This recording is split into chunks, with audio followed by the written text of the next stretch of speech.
Hello, everybody. How does Dave do it? Thank you. Another Tooele Happy Hour starring Jared Anderson and David Weiss. And David's not here, but we have Miss Holly Crowley-Rabanne. She's come in.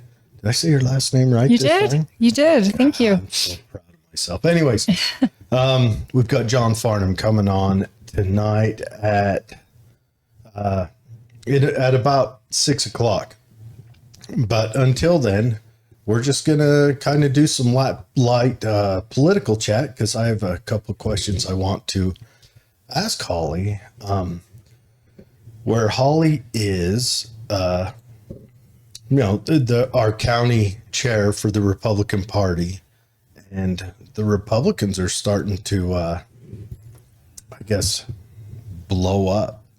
Well, Ron DeSantis did his announcement on Twitter, and it's funny because that's the first time in history, I think, that a candidate not only did an announcement on Twitter like that, but actually brought it right to the American people and just bypassed the press. Yep. People may or may not remember it because of the technical difficulties, or give him credit for that. I know Trump has been using it in commercials, which I'm sure you have to share, but I mean, he's making a joke out of it. It kind of reminds me when Mark, what's his name, the senator from Florida, when he was given the rebuttal to the State of the Union, Rubio, and he took a drink of water during his rebuttal to the State of the Union, and it blew up. It was just, he was a joke at that point about this drink of water he took. And we are all petty, of course, but it is crazy how petty everything is. Yeah. It was a hard start. I think Twitter, they weren't, I should say they had a hard time playing it right off the start. And I think that's just because so many people joined in to watch it. Crashed the servers. Yeah, it crashed it. So they jumped it over to another. And so it made it, I think it kind of took the wind out of DeSantis's sails a little bit, because he sounded frustrated, a little meek after that. And I feel bad for that. I'm obviously, I'm not stepping into this rooting for anyone off the bat, but that's what I wanted to ask you. With all of your contacts around and everything, we've got Trump, DeSantis, Vivek Ramaswamy. He's gotten quiet lately. Nikki Haley. Yeah, Vivek has, but he's been on a lot of podcasts lately. Right. And he also runs his own podcast. I like him. I do too. His message is kind of, how do I say, it's kind of religious. Yeah. But I like it. But so do you have any, what's your fill in the pulse? What's your thoughts on, obviously we know the polls come out and Trump's still in a massive lead. Yeah. For me personally, full disclosure, I was a national delegate. I was elected as a national delegate for Trump in the last election. I was honored to do so. And if it wasn't for COVID, I would have been in Florida for that convention in Tooele County. It was myself and Chris Stewart that were elected to serve in that position. So I'm so honored. Chris Stewart, our congressman. And so being a national delegate, I think I am full in on Trump's policies. But I say this because I am completely neutral right now. And that's not because I'm a party chair, but it's because I'm torn between right now the two contenders in my eyes. And I don't want to knock Vivek out. I don't want to knock out Nikki Haley, but let's talk about Trump and DeSantis. DeSantis is doing really well in his state. Oh, he's made Florida a very well-run, prosperous state. Yeah, and he's done it with his education. In education, I already did that one, that party. Okay. In education, for example, all the curriculum's going back to legislation. They've actually taken out the school board or the bureaucrats' ability to plan curriculum for kids. They're taking it back to the representatives who are accountable to the voter. getting parents more involved. He's very pro law enforcement, taking care of their military, keeping Florida safe. The NAACP came out, or I think it was Hillary Clinton. What's up with the NAACP saying Florida is an unsafe zone for African Americans to travel to? Florida is the leading state in the nation of African American businesses that are prospering, billionaires or millionaires businesses. I mean, the NAACP, one of the head of it has a house in Florida. It's just a total political move. It is. Like, we just want our Democrats to have full control, so make up some shit and throw it out there. Right. And that's exactly what it is. And, you know, for me, I have issues with Trump. And I haven't been quiet about it. I don't like the way COVID was handled. I don't like the people he surrounded himself with, and the methods he took to fast pace the vaccine. I think his intent was good. I think his intent to 15 days and then we get back. I never thought he would close down the economy, but that's just, I think he listened to the wrong people. And I think that hurts him for someone like me. Definitely. Another thing that hurts him for someone like me is this crap happening right now. He spent more money right now fighting DeSantis, and DeSantis just announced he's been running more ads that are anti-DeSantis than he has when you actually have someone in the White House right now that is destroying our nation and the America we know. You have that target. Why are you turning internally? I didn't like it in the 2016 election. You can go after Hillary for a lot of things. I mean, there's a long list of things.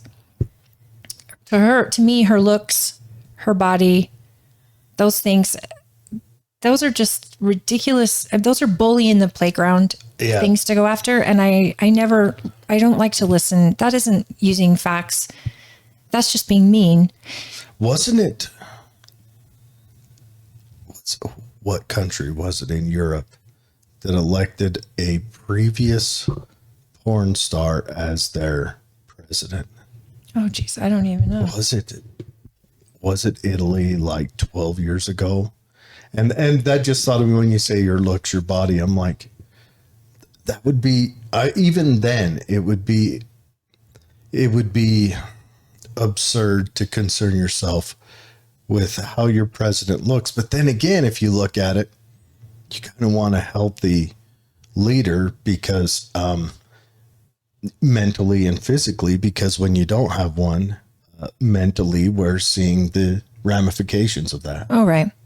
And if you look at it, everybody screams that the government is so out of touch, and they are. Look at the leadership. Look how old they are. Yeah. And I don't want to be ageist, because I think somebody at any age, if their mental capacity is there, I mean, perhaps they don't feel as though they're ready to hand the reins over because there's nobody ready to take them that can run the nation. But, you know, Hillary Clinton is just terrible, and it's too easy to go after her record, to go after her beliefs and her involvement, to go below the belt. And I think that's where Trump gets people so turned off. That, and the fact that he's so polarizing. I mean, he kept CNN in the charts for the whole years he was in office. Kept CNN. I mean, Twitter, CNN, all those media companies, they were all on life support. Oh, and for them to do that town hall, and CNN acts like, oh, we're so sorry, but we're trying to bring you both sides. They're lying if they don't admit the fact that they love the boost. Yeah. They got more numbers. And now that Fox has gotten rid of Tucker, now they're actually beating, MSNBC is beating Fox. Fox has fallen behind. And can Fox build it back up? They brought Hannity in to replace Tucker in that prime time slot. And I wonder if Hannity can pull it. I don't think so. Because I think the reason Tucker had this cosmic rise, because he really did. I remember back in the days when Tucker was on CNN with Crossfire wearing his bow tie. Mm-hmm. And I think Tucker's cosmic rise was because people who had gotten tired of the endless wars, who had gotten tired of the Republican Party, of both parties and all parties, or the government overall. Independents who didn't have any faith in either of them. Tucker was the first media personality to come out and say, we were wrong about Iraq. Right. And that's insane that it came from that. So Tucker was able to absorb libertarians. He was able to absorb independents. He was able to absorb paleo-conservatives. He was able to welcome all these guys back into the camp, which is why I think he was so large. Sean Hannity may as well just have the Republican Party committee stamped on him. I'm not a big fan of Sean Hannity. I'm not an anti-fan or a big fan, but I wonder if he could pull the same universal numbers. It's Bill O'Reilly was a entity among himself, right? Like he was just incredible with his articulation of what's happening. And he had a very direct view. In fact, I didn't think anyone could replace him.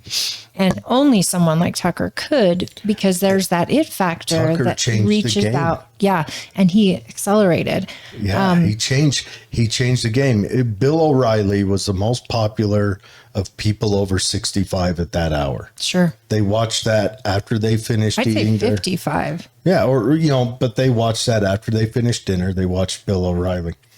Tucker retained them. Yes. And brought in new people. I agree. And now, could Fox find that? Sure. I mean, if Murdoch was willing to, sell his firstborn and infinitum and get Joe Rogan on there or something, I think they could pull it off. But I don't think they're going to pull it off with anybody that they've got in their punditry right now. I don't even know if Joe Rogan could do it. And why I say that is because it is a political show. And I listen to Joe Rogan. A lot of his stuff isn't political. No, it's not. It's so. Could you imagine the first time he come in there off his mind on mushrooms and tried to run a political show? But anyways, it's neither here nor there. Well, and so we get back to it with Trump being so polarizing. I think a lot of Republicans are on the fence here. Like, do we want to go through another 4 years of constant? I mean, if we don't keep the House and we don't get the Senate, again, we're risking, him being constantly ridiculed. And right now he's in court and he's got all these different court dates and all these different charges. And it's like they're throwing everything at him. Oh, yeah. And that won't stop if he's president. It didn't stop. And what's good for thee and it's not for me is so relevant. And I mean, I think DeSantis has been, he's a monster according to the left, but he's in this state, he can't do any real damage. So let's just throw what we can at him. He can't do any damage. Yeah, they throw a lot of words, a lot of narrative at him. Yeah. And my question is, he boldly debunks them. And he's strong like Trump in that way. Well. He does it well. Yeah, he doesn't lay down and be a doormat. Do you think they'd go after DeSantis with the same vitriol as Trump? Absolutely. Or do you think they're going to do that to every next Republican president? Because I feel like they changed the game. Yes, they have. There's no more decorum. There's no more respect for the office anymore. Yeah. And I can't say Trump hasn't brought a lot of that on himself, but the American people needed him. They wanted him in that moment because the American people are so tired of being told that we are racist, that we are sexist, that we are transphobe. We're all these things that we're absolutely not. And we're being bunched into this political, cloud that nobody actually looks at the small towns of this nation that build up this nation, these little small towns. And you walk around our small town, you would never, I don't know any white supremacists. No. I don't know anyone that's gay phobic, transphobic. No. And we have a pretty nice sized town here. I would like to, the white supremacists we have a definition for.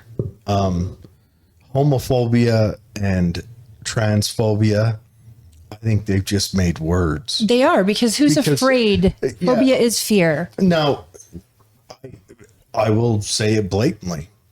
I would not be happy if my kid came out and said, I think I'm, the other gender and staring down this barrel of this horrible life. I would wonder, my biggest concern immediately would be the depression levels and all that. What is going on? How can I help him? Yeah, what is going on? But I wouldn't, I wouldn't come after him or try to shatter him.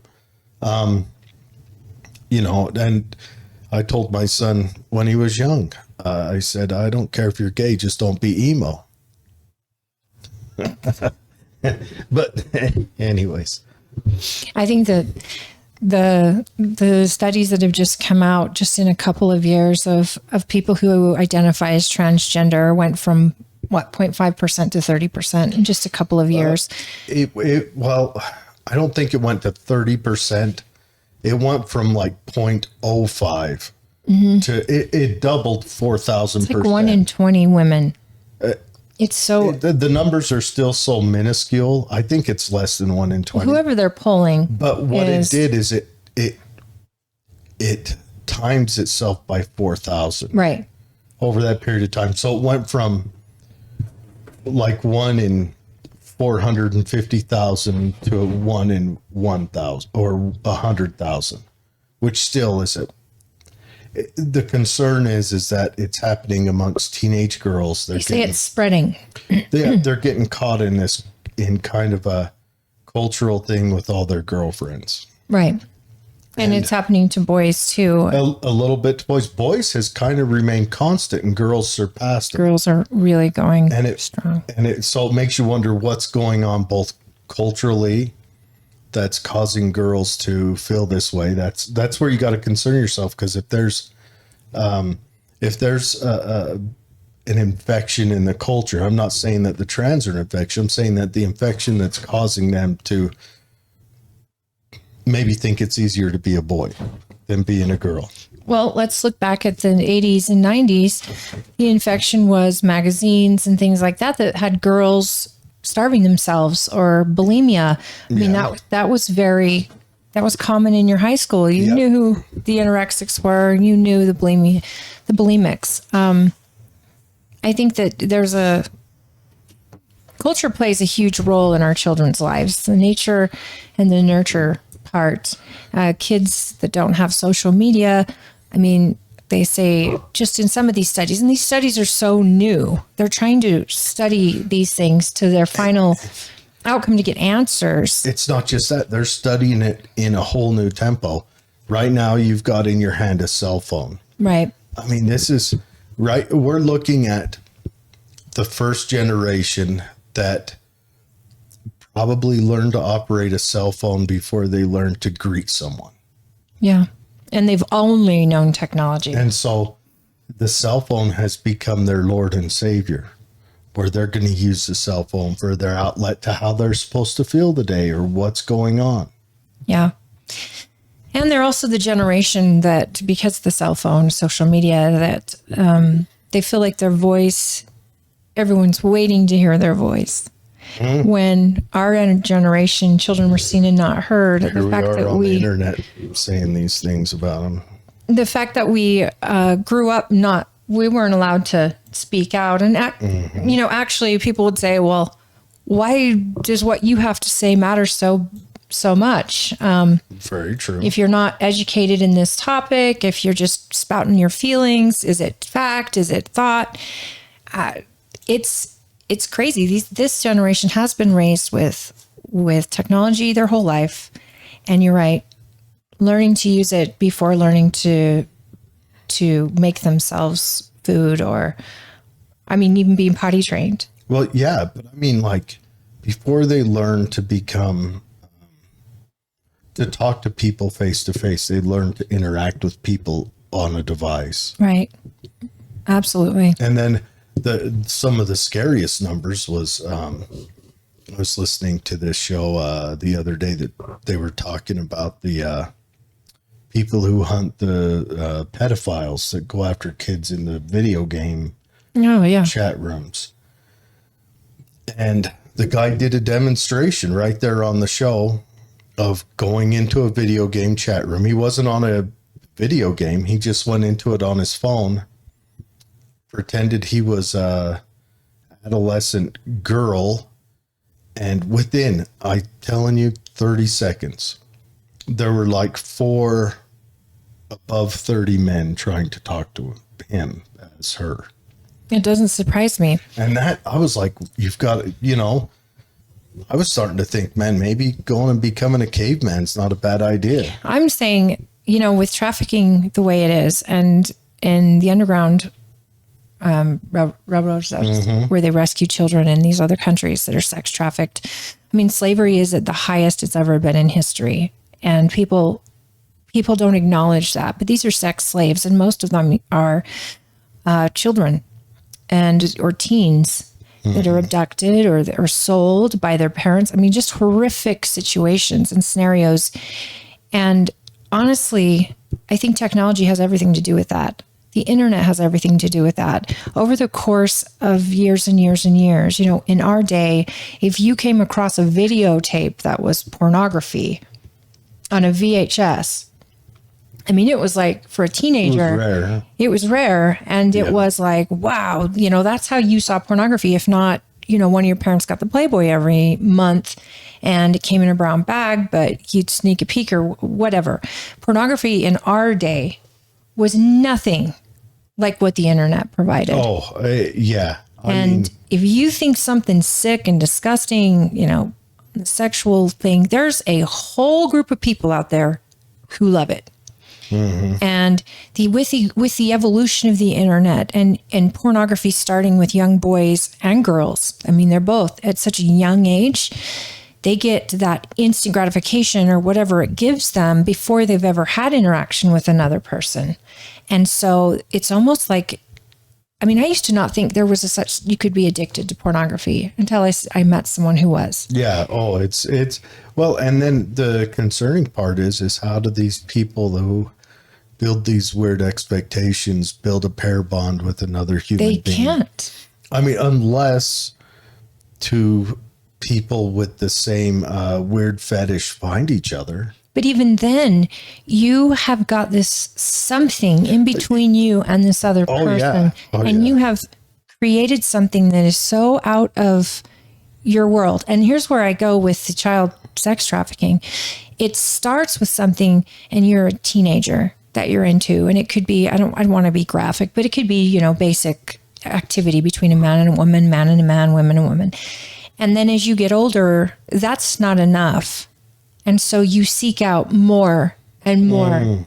And then eventually you can't get any younger in the people you're watching, and yet you want younger. And the internet provides younger and younger. I mean, there's girls with OnlyFans accounts that claim to be teenagers when they're actually in their 20s, but they claim to be that young because they've got an audience. You mean they just go on there and say, they act like a child, but they can't be legally advertising 18, a child. But they set up they make it look like they're 13. Studio with the day bed and stuff down. I mean, pretty much. And they get a great response. And the United States is absolutely the biggest consumer of pornography in the world. So there is, as long as there's a market for it, there's always going to be somebody selling. And oh, well, for sure. I have sat down with both my children and I'm just like, look, you just need to not, I know you're going to want to, and now they're still young, but you're going to grow up and you're going to be curious, and all this, pornography can't be the answer for you. And everybody you know is going to be looking at it, and it's going to be thing. But if you don't take this is worse than drugs sometimes. I think you just said the key though. You sat down with your kids. Absolutely. Parents need to be involved. I think that's the way we wrestle all this back. I think the single parent households, that's a pretty huge detriment, especially for young men. All the studies are out. Young men who was raised without a father in their life, they stand, all of their statistics are worse. Suicide, criminality, violence, chance of living a fulfilled life, the way they treat women, all of that, it all drops. Well, and, the statistics for single moms who, and this is nothing against single moms. I was raised by one. The chances of your child being sexually abused, your child going to prison, your child going to be a drug addict. Not like 5 points. No. We're talking 80% increases. It's horrible. Mm-hmm. All of these school shooters all have one thing in common. Yeah. It isn't the drugs. It isn't modern or Call of Duty modern warfare.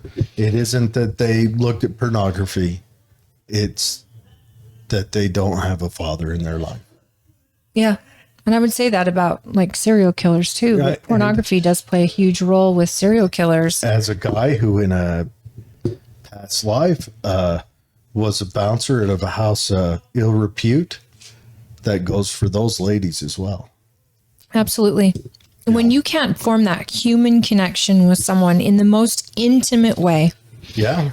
I think that it's when children are teenagers and they're developing and their gray matter in their brain, they're so what's the word? They're prone to, it's just like doing drugs before you're 21, smoking, drinking. All of those things have an effect on how the brain develops. Yeah. And Also pornography is no different. The feeling of insecurity of being raised in a broken home. Well, an insecurity is, I learned this on a Netflix special about the brain. Insecurity is so huge in a teenager that what teenagers don't get is their brain is telling them by the time they're a teenager that everybody's watching them, that everybody hates them or likes them. And it's every teenager. It is naturally what is the way the brain is growing, and teenagers think it's just them, right? And that's when they seek for acceptance from their peers. Yes. And that's when they're so first breaking natural. out from under mom and dad, and they want that acceptance from their peers. And even the most popular teenagers at school, no matter what anyone tells you, even the most popular kids have that exact same insecurity. And they're all because that is freak science. Out. Their brain is telling them this, and it's that way to make them hyper aware of their surroundings, makes them hyper aware of themselves. And during that development time, it's crucial that these kids have the knowledge. And because we're teenagers, we do stupid stuff when we're teenagers. That's part of it. It's part of course you didn't. But when when I sit down with my kids and talk about using drugs or talk about drinking, I never say it's necessarily because I don't want you to do it. I sit down with them and I say, look, the gray matter in your brain will be damaged. Mm-hmm. Science says that you could give yourself an array of, they said there was one study about pot that said certain people got schizophrenia. Pot has a chance. Well, they do know that the use of marijuana makes underlying schizophrenia present itself extremely at an early age. Yeah, well, I'm talking about teen years. It makes it present itself. Now, can it give it to you? I'm absolutely sure it can. Well, and the thing is it's a natural herb grown in the ground, just like mushrooms. And there are really great benefits to them. I'm not saying that, I'm not saying anything bad about pot. I know people will argue all day long about pot. I'm not saying, I think there's a time and a place. What worries me is that these kids don't realize that during that time between 13 and 18, when that gray matter is there and the brain is forming and all the knowledge they're getting, they are little sponges, right? They'll learn everything, but it can actually do physical damage to their future just by messing with their body. And that actually, it goes to me with pornography, that instant gratification that they seek and receive, and the barrier it sets up between them and communication and actual intimacy with another person.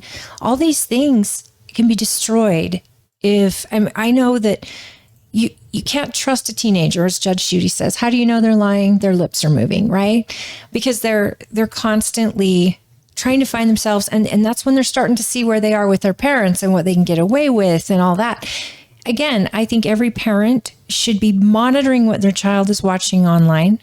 There should be restrictions because you can't trust a child to know what the right thing to do. Even if you tell them 1,000 times, they're still going to, maybe not even on purpose. Pornography is going to hit them somewhere. Oh, yeah, they'll find it on accident. My daughter logged into, I think it was the whitehouse.com or something to study a president. And it was a porn site. Now I have restrictions on her computer, but what she saw. The whitehouse.com? Yeah, it was something very, very, that's sanitary hilarious. Like that. And what she saw was enough to get her just freaked out. Yeah. There was a guy who bought I think it was JoeBiden.com in the beginning of this last election cycle. His people hadn't already purchased every. I know. And he set it up so when you went there, it went to the Trump donation website. It's hilarious. What I'd like to talk about really quick, though, is I think it should be standard. I don't believe in censorship, but what I would love to see a national standard where the internet's concerned that any porn website has to be .porn instead of .com. That's not a bad idea. That people type it in. I'm not saying you can't see it or watch it. I'm just saying that should be an address. Every porn website of any sort would have to have .porn, and that way kids don't accidentally find it. I think that's an excellent idea. And then a parent can block that whole address system on the computers in their home, on the phones, whatever it is. If it empowers the parent, it empowers the user, it empowers the people on the websites trying to sell their wares. They're not getting children accidentally. A lot of these sex workers have no interest in breaking laws, and it's their livelihood. And, if that's their job, I don't judge it at all. I'm saying that the last thing they want is to have kids browsing them and their sites because it puts them in danger of breaking laws and all of that. But to get back to the Trump and DeSantis thing. Yes, Trump's going above and beyond just trying to hurt DeSantis. I think DeSantis stays where he's at and, keeps his class about him where Trump is concerned. And yes, he throws digs in from here and then. But Trump, a lot of people liked Trump as the bully. They liked somebody saying, no more of this crap. I'm not going to be politically correct. I'm going to call people out. The problem we have right now is they're on the same team, and DeSantis is doing a lot of policy with his state that Trump was trying to do with the nation. So to have Trump be so angry, it looks like he's petty. Scared. To me, it looks like he's afraid of DeSantis, and that's not a good look for him. I think you're right on that. But if you make it funny, I love funny. So I'm gonna pull this up. So DeSantis had that kickoff, and then right after this, we'll pull John Farnam on. And remember, DeSantis is the first to do this on Twitter, and Elon Musk was a part of it, trying to make it successful. And I know Twitter's trying to have this platform where people can that's where Tucker's going to go. DeSantis can pull Elon Musk and pull people like that. But I'm just wondering, it feels like we're already across the Rubicon and onto a dark side. I think it's been that way for a long time. I mean, this last 2 years have been... It's ridiculous. A slap in the face. So... You have to announce who's on this call. Elon had his announcement. It didn't go great, so... Essentially, it's like a Zoom meeting. And for Twitter. And I have been saying that, I'm not the only one, but, I'll take credit. AI is going to play heavy in future political competitions. So Trump had an AI one made where they do the voices. Now, members on this group, we've got Elon, we've got DeSantis, George Soros, Klaus Schwab, Dick Cheney, Adolf Hitler, the devil, and the FBI. And I'm going to play it now. DeSantis Twitter space. Hello? Is my microphone working correctly? George, can you just wait while we... Hello? Can you hear me? We can all hear you, George. Can you just hold on for a second? Hilfa, It's I don't hilarious. think they can hear me. I can hear you fine, George. Just speak to the I don't think George microphone. knows how to use Twitter. Hello, George can you hear me Soros' now? wife. Can I please make my big announcement now? Everyone just... Hello. Just shut up, George. Can somebody just mute George? Dick Cheney's coughing. You try not to cough on that. Okay, so how are we going to take out Trump, you guys? Guys from the FBI, this is not a private call. This is a public Twitter space. Everyone can listen in. And that was the FBI. How do we take out Trump, guys? Oh, this is not a private call. Everyone can listen in. He goes, oh, damn it. He signs off. I don't know. It goes on like that, but it's funny. And the voices are... Well, we don't know the sound of the devil's voice, but they did a pretty good one. Oh, come on. We do too. He's the one off your left shoulder every time you're about to make a questionable decision.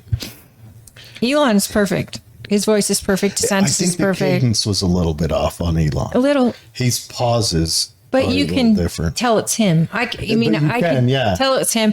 And Dick That Cheney didn't kinda- have to say a word. He was just coughing through the whole thing. Yeah. Now Hitler's supposed to show up. Let's play another. Anyway, guys, we invited everyone to this this Twitter space so Governor Ron DeSantis could. Everyone just shut the hell up so I can make my announcement, okay? You go, girl. Wait, the devil is gay? So what? Everyone in this call is gay. I happen to know every single one of you has a secret gay lover hidden in your closet. Führer, ich kann nicht zulassen, dass die Soldaten, die für Sie verpflichtet sind, Feiglinge! Guys, can we please just calm down?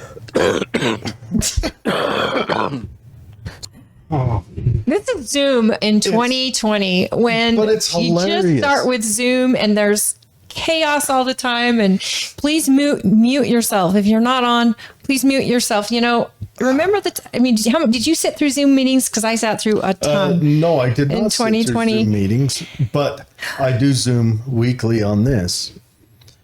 John is here. We're going to pull him in here in just a second. But I want to say, I do think now Trump. I think Trump has the juice right now. Oh, he had that funny video up Trump- within what, hours? Trump has the juice. The CNN town hall, Trump is carrying the juice. DeSantis is coming off of his back foot. I want to see them hone each other so that we have a good idea and a lot of maybe new ideas brought forth. Do you see a potential for splitting the vote? If either of them goes to a third party, yes. Because, I mean, I wouldn't put it How would it against be? Trump to not go to a third party. Not at all. I would put that completely in Trump's little. I mean, he was a Democrat before he was a Republican. Oh yeah, I would put that completely in Trump's wheelhouse. Also, on the other side, we have the possibility of splitting votes. Oh, yeah, with Kennedy. Yeah, Kennedy. What if Kennedy? He's making a lot of 'cause sense. Kennedy's pulling almost equal numbers to Biden. And he's getting independence. I'm sorry, Kennedy, that I compared you to Biden. That was unfair of me. But imagine if, just imagine if if Kennedy goes independent and we end up with Three a people in a four-party ticket. race. Or what if Kennedy and, say, Trump have to primary off against each other as independents? It'd be interesting. It's insane. I don't know. Look, I'll be honest. I don't know why anyone would want to be president right now. If I could just say from the Republican standpoint, I've said this many times, people are divided. A lot of people have made their decision about Trump. People like myself, I want his policy back. I want to see what happens if he actually gets an opportunity to build a wall or to drill, baby, drill in our nation and start getting us back to the American policy that built this country with America First principles. I think that DeSantis is done that. He's done it on a state level, and DeSantis has a history, in Congress. before he was governor. We have to look at that. I have not made up my mind. I know that I'm very, very interested in the details and in the process and the policy that each of them represent. The problem is I've got to be able to stomach the bullying and all of that. And that's a turnoff for me. So I want to see them keep, I mean, if you want to go and take the gloves off with debates, they've already said before everything starts, they're not going to have debates for the Democrats. And, and Biden's going to go from his basement again. It worked so well last time. And we still have states that haven't fixed their votes the way they do elections. And they kind of have a point with Biden, though. How often do you have sitting president's primary? No, and we you don't have a debate. So I understand why they're denying that option. We've got John in now. Just waiting. I think Vivek might be going for a vice president seat, which I would not be angry about. No, and I like him. I like him a lot. He's very clear. He's just seems like a cool dude. All right, we're back on. Tool Happy Hour. Head Trauma had a podcast. It would look something like this. Yes. Well, I need to record Dave doing that so I can just play that. Put it on one of my hot buttons. See, I've got hot buttons here. Look at this. Cool. But anyways, hot buttons are cool. So Holly wanted to chat a little more about politics. And I'm very excited about this election, even though the craziness is I don't vote. I vote locally. Well, then you do vote. I don't vote on this national stuff. Why not? I mean, you were so involved on the, I wish in I had politics. a principled answer.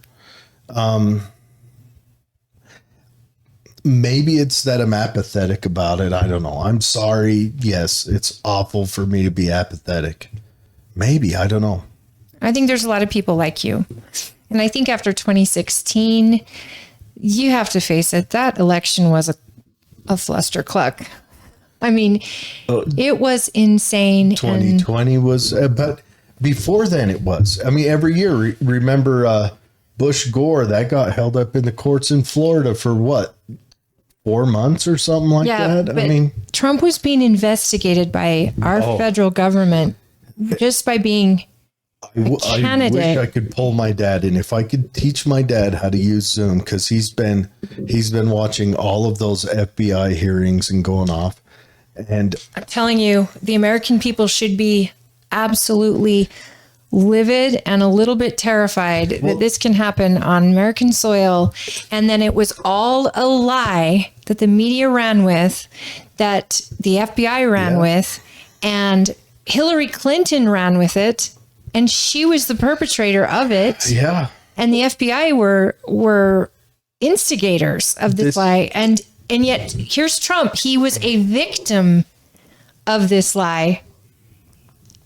On my, this is going to be a long walk I'm taking you on. Okay, should I grab a lunch? Sorry, Maybe. my hair's in the mic or in the. About a month ago, I did a show on my other podcast, which I haven't produced in quite a while because I'm still trying to figure that out. But I did a show on Waco. I lowered your mic so it's not in front of your face. Thank you. I noticed that earlier. We should put my mic up here and keep yours lower. But we talked about Waco in one of the shows we did together. You know a ton about that. Yeah, the Democrat Party. We were the same age. We were both 17 when it happened. Impressionable. I mean, But anyways, that's when the Democrats became anti-gun and anti-freedom of religion, because it was their enemy they perceived. And it's weird when you picture things like this. I mean, before that, like it was Reagan who killed guns in California. As governor. Mm-hmm. It's things like that. So it gets interesting. But on this long walk, the left and I'm not just talking Democrats, I'm talking particularly the left, has always been anti-FBI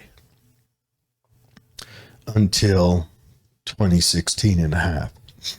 And all of a sudden the left is pro-FBI and cheering on the federal law enforcement, the group that they had done nothing but scorn forever. Now they're pro, and it's so weird. And it woke I've been, because I drift into a little bit of I don't like to call them conspiracy theories because you keep proving me right, but I drift into a little bit of that. And I've studied COINTELPRO and what was done there and the illegal actions, which if it wasn't for the FBI doing illegal actions during COINTELPRO against the Weather Underground, all of those guys would have spent life in prison. I don't know what COINTELPRO is. That was the FBI's maneuvers to shut down the anti-war movement during Vietnam. Okay, and does that tie into the gentleman that Obama was in his living room? Yeah. He was one of the bombers. Yes. Gotcha. And he got away with it because the FBI was so crooked. And so I've been screaming this forever, that the FBI, because of their crooked actions, allowed all the people in the Weather Underground who set off a bomb in the Capitol in, I think it was 68. And we're coming off of the murder of JFK, RFK, Martin Luther King Jr. Mm-hmm. And this is a time with the murder on the college campuses. Mm-hmm. All of this was happening in this generation of events, where I would think everybody would start questioning the FBI, the CIA, these agencies. And you got Roswell, and you've got just the public, and that's where conspiracy theories really got strong, was after those things. Yeah, there was an Idaho senator that kicked off hearings about it, the Church Pike Committee hearings. And that was in 73, I think, or 75. But anyways, so it's weird to watch the left, not just Democrats, but the left become avowed lovers of the FBI. And I think that's because the FBI has had a sea change in their ideals, and everything has. The FBI and the CIA in the 40s were birthed in Harvard and Princeton as the militant wing communism. of a banker's militant wing coming out of the OSS. And you move now, and now it's these ultra left tech billionaires, and that they're the ones that are in control, and the FBI has kind of become their tool, just like it was. It's a tool for the established powerful. Well, I have to say, the agents in the FBI and those that are, there are good members of the FBI. There's good members of everything. Just like in the ATF, there's great members of the ATF. I'm sure there's good members of these MS-13 too. But these organizations are like little shadow governments working on their own. And what bothers me, is this conspiracy and Russian collusion. There's still people out there that don't understand that wasn't true. That none of that was true. There's people that don't understand that our FBI went and lied to a FISA court, and that it came all the way from the top of the Obama administration to spy on a candidate for president. And this isn't just any candidate. This is a Donald Trump, who was their friend. How about one of their biggest donors to their campaigns years ago. He was a donor. I don't think he was ever a friend. Well, he mingled in their circles. Yeah. Not Obama's maybe, but definitely the Clintons. He was an outsider. He was a donor. He wasn't a political insider. Right. But he was always upfront with his politics. I remember him on Oprah Winfrey saying, if I was president, a lot of this stuff as a businessman, this country is ran very wrong. And there's, he starts laying out the problems. And this was in the 70s or 80s. Twice before he did exploratory committee to run for president at least. Well, yeah, because he ran under a different party his first time. What was that party? I can't remember. Make America Great Again party. I don't know. Nationalists? But could have been. I don't, Well, you could not have a nationalist party in this day and age. But just I that absolutely word has been poisoned. I'm one of the Republicans that is waiting. I really want to read and learn and hear all I can from the candidates that we have out there, and I want to make a very smart decision. The thing is with Trump, they're throwing anything and everything at him and hoping it sticks. Yes, just so he won't run. And it actually, I mean, they're blatant about it. We can't have this man as president in 2024. Well, the fact that he scares them so badly, I mean, I don't know. I think as a citizen in this country, I was a lot happier under his service as president of the United States. My family was in a much better position. Here's a question. Do you think if Trump got back in, he could turn this economy around? Because I was screaming in 2019, and especially 2020, all the things that the government, including Trump's administration, were doing were going to wreck this nation economically. Absolutely. Trump is guilty for an infrastructure plan that would be so expensive, totally against what me as a conservative would agree with. Giving money out for people not to work, enabling the lockdowns. Not that I know if he had other control that he could have done otherwise. It's but choosing the people to listen to and giving over the power. There is that. I think even just getting on the stage and talking about COVID over and over again was a nightmare. Yeah. I think it did a huge disservice. But then again, he's staring down the barrel. If he didn't, what would have happened then? Well, Democrats still blame him for not handling it correctly and not being serious enough about it. And yet some of us are like... He leaned into it too much. Well, he is the reason we had a vaccine as quickly as we did. That Democrats forget that, how quickly they forget that this magical handling of the vaccine that Biden did. No, Trump had a plan to get it out. Trump got it out. He had a plan to get it out in rapid speed. How about Pfizer held on to it? Pfizer had it and held on to it till after the election. Absolutely. They held on to it till after Biden was sworn in. Yeah. They had it prior to the election and held on to it till after Biden was sworn in. And then they come out and said this is a lifesaver, which it absolutely wasn't. No, Trump got the vaccine too, but the numbers, to prove that it was the numbers are out. Safe. The vaccine didn't have any real long-term positive effect against the disease. And people still got COVID with it. And that's what I'm saying. It didn't make logical sense to get COVID and then go out and get a vaccine for COVID when you'd had it already that year. I mean, and then masking children. And I mean, look at all of the, over and over and over from every person on the left that was talking about masking kids and how, I mean, if you watch CNN or MSNBC, it was nonstop about the benefits of masking kids. And now it's utterly ridiculous. Even that when that doctor lady on CNN is now coming out and saying it was stupid and everything else. We're sorry, but let's move on. But she's catching a bit of heck from it. But anyways, so I just think, I wonder if Trump got in, could he correct the direction our economy is headed in? And I don't know if he could. Not without the Senate and the Congress. I don't think that you could clone Trump. What would it be? 432 times or whatever it is, and have him in every position in there with one mind, and we could right this ship.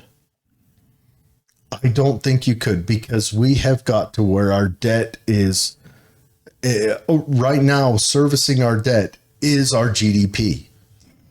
First of all, you have to get rid of certain things like the religion of climate change and the money they're throwing at that.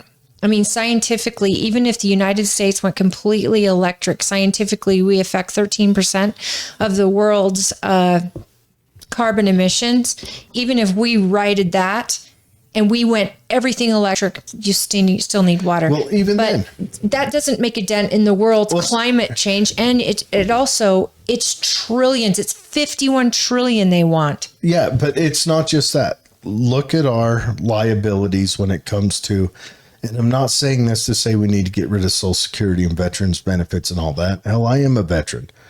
But just with those liabilities hovering there, how can we right that ship? I think we're staring down the barrel of there's going to be a hard collapse, and it's going to happen in the next 30 years. It's going to happen when the Gen Xers go to retire, I think. Oh, we know where to get nothing and from. Yes, we have to write the Social Security ship. Then, but then the millennials, the next biggest generation after the boomers come in, they'll restart Social Security for them. But they have to do it in a way where the government can't use that money. It was never meant to be added to their budget. That was meant to be a savings account. It would have still never worked because it fits the definition of a Ponzi scheme. It's true. It's absolutely true. But you can't take... They would have been better off had the government said, we're going to have a Vanguard style investment thing. And what you're going to do is we're going to take 15% of every one of your paychecks, and we're going to put it onto this 401k that's run by Vanguard, that's not controlled or accessible by the government. That to me would be perfect. That would be the only way. You're protecting people from themselves. But anytime you take money from someone by law, to me, that's terrible. Yeah. So, I mean, yes, we should educate our kids right off the bat on how to financially take care of themselves when they're older. But when you're young, you have no, I guess, the mortal feeling. You're unstoppable, and death is not a thing. But right now, if Trump's got to stop with the spending that, he's just as guilty of. We do need to spend, but I think it goes to the state level, and Trump would need to shut down these agencies. If not shut them down, at least audit them front to back. The FBI has been used as a weapon. I think, and I think we need to school put controls on the Fed. Absolutely. Well, the Fed, of course, who do they answer to? Yeah. I would honestly question that the other way around. Who answers to them? Right. Exactly. All this stuff has to be done. And what happened last time with Trump was it all became executive order because we couldn't even overturn Obamacare because we had McCain come in sick as a dog, kind of like what they have going on with Fetterman and what's her name? Yeah. Fetterman and Feinstein. They have them getting the votes. We need to know who believes in America First principles and who doesn't. And that is so important that these representatives are held accountable. Trump wouldn't have had to do all these executive orders had his team been on his side and was following his policy. For some reason, that makes me nervous. I want a president that gets in there. This is the one positive thing about Trump is he got in there, and for the first time in my lifetime, or our lifetime, we saw a president that was questioned on everything they did. And I think that's a healthy state to be. I agree. And I wish the media would have kept that tempo into Biden and into whoever's next and make it so that things aren't done in the dark anymore. Like Obama got away with doing shit in the dark. Bush got away with doing stuff in the dark. Absolutely. They all did. But that's going back president after president after president for Trump was decades. The one time the media, our fourth estate, finally showed up and did its job. Did it though? And then because it lied everything, everything was agenda driven. But that's the media is supposed to question everything the president does. And I wish we had an unbiased, just outright honest media that says, hey, it looks like Obama's meeting with a lot of lobbyists behind closed doors in this buildup to presenting the Affordable Care Act. Hey, it looks like Bush 1 is meeting. Well, first of all, the vice president, the head of Halliburton, which is still heavily invested in it, They're starting a war that Halliburton gets every contract there, from running the lunchroom to running the laundromat to building all the buildings to, washing the vehicles. There's a question there. Is this... And Bush one was head of the FBI. Yeah. Bush, no, it's CIA. CIA, excuse me. Yeah, you bigger than the FBI. Think bigger. But this, we need to have these things questioned all the time. And an honest media could have done that. But I feel like either our media is mouthpieces for the government on the whole and will question certain parts inside of it, or they're mouthpieces for one of the political parties. And we don't have a lot of media outside of these independent journalists and randos that never get any airtime, which the world's changing. Cable news is done. Television news is over. But, we don't have a media that's going to hold things to account like they should. And the reason the First Amendment was put in, I believe, was initially so that we had a media to hold our leaders to account. I agree. The things that Trump did badly in his presidency, I think the things he did good was pretty much the reason this ship hasn't sunk. Maybe his selection of judges and appointments of judges alone have kept us afloat. I don't want to come across like I idolize him, like he's not a man. He's a man, and he's a perfectly imperfect man. The things he's bitching at DeSantis about over the heartbeat bill they just did in Florida, and he's like, yikes. You're the first president to come out as pro-life. You're the first president to march in the pro-life march. Like you're giving up the greatest things you did to throw mud at somebody on your own team, somebody who would make a great vice president, by the way, and somebody to take on the legacy and to keep the work going, by the way. What would it look like? And I'm going to say it right now. I'm not happy about he seems to be throwing kind of a temper tantrum, but out of everyone on the field, he's the one that's got the wind in his sails. He is the one that has just everything I see. It seems like he has the energy. Now, Vivek, right now, honestly, on the Republican stage, he's my favorite, but Trump has the wind. Trump has the energy. He's got the drive. I imagine if he wanted to pop his happy butt down in Pennsylvania tomorrow, he would fill the stadium. I know so many people that don't want to go through another 4 years and 2 impeachments over ridiculousness. But some people want it just for that. You're right. They want it for the finger in the eye. You're right. And that's, I think, what got him elected the first time. Even though he was a very breath of fresh air that Republicans are guilty for not fighting back. We're guilty for not standing up for ourselves, turning the other cheek. That is our Christian values. That is part of who we are as people. We don't want to be inciting chaos and crazy, and we don't want to hurt people. That's not who we are. And I can say that by knowing many, many, many Republicans at deep down in their souls. They don't want to hurt people. They just want to be left alone. Live and let live. You do you, boo. Whatever you want. Just don't interfere with my life. Don't get in between me and my family. Don't get in between me and my God. And so in doing that, we are polite, and we are not trying to be called bigots. We don't want to hurt people. I don't get that feeling from a lot of Republican politicians. They're tired now. And the politicians that are getting people awake are the ones who are winning, because they're tired. People are tired of us constantly being the good guy when you have to fight fire with fire and you don't have to get in the weeds.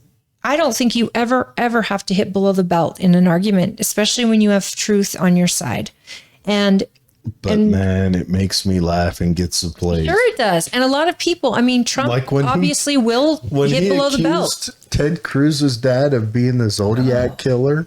Well, he accused Ted's dad of killing Kennedy. Yeah, but he's talking about the Zodiac killer. Ted Cruz still supported him And I'm like, in his policy. well, Ted Cruz turned the other cheek. I think that's because Ted Cruz recognized that that's how Trump plays the game, which is why I'm worried about DeSantis. I'm worried that Trump will poke holes in every bit of DeSantis and make it so that even if DeSantis doesn't win, he will not be viable for 2028.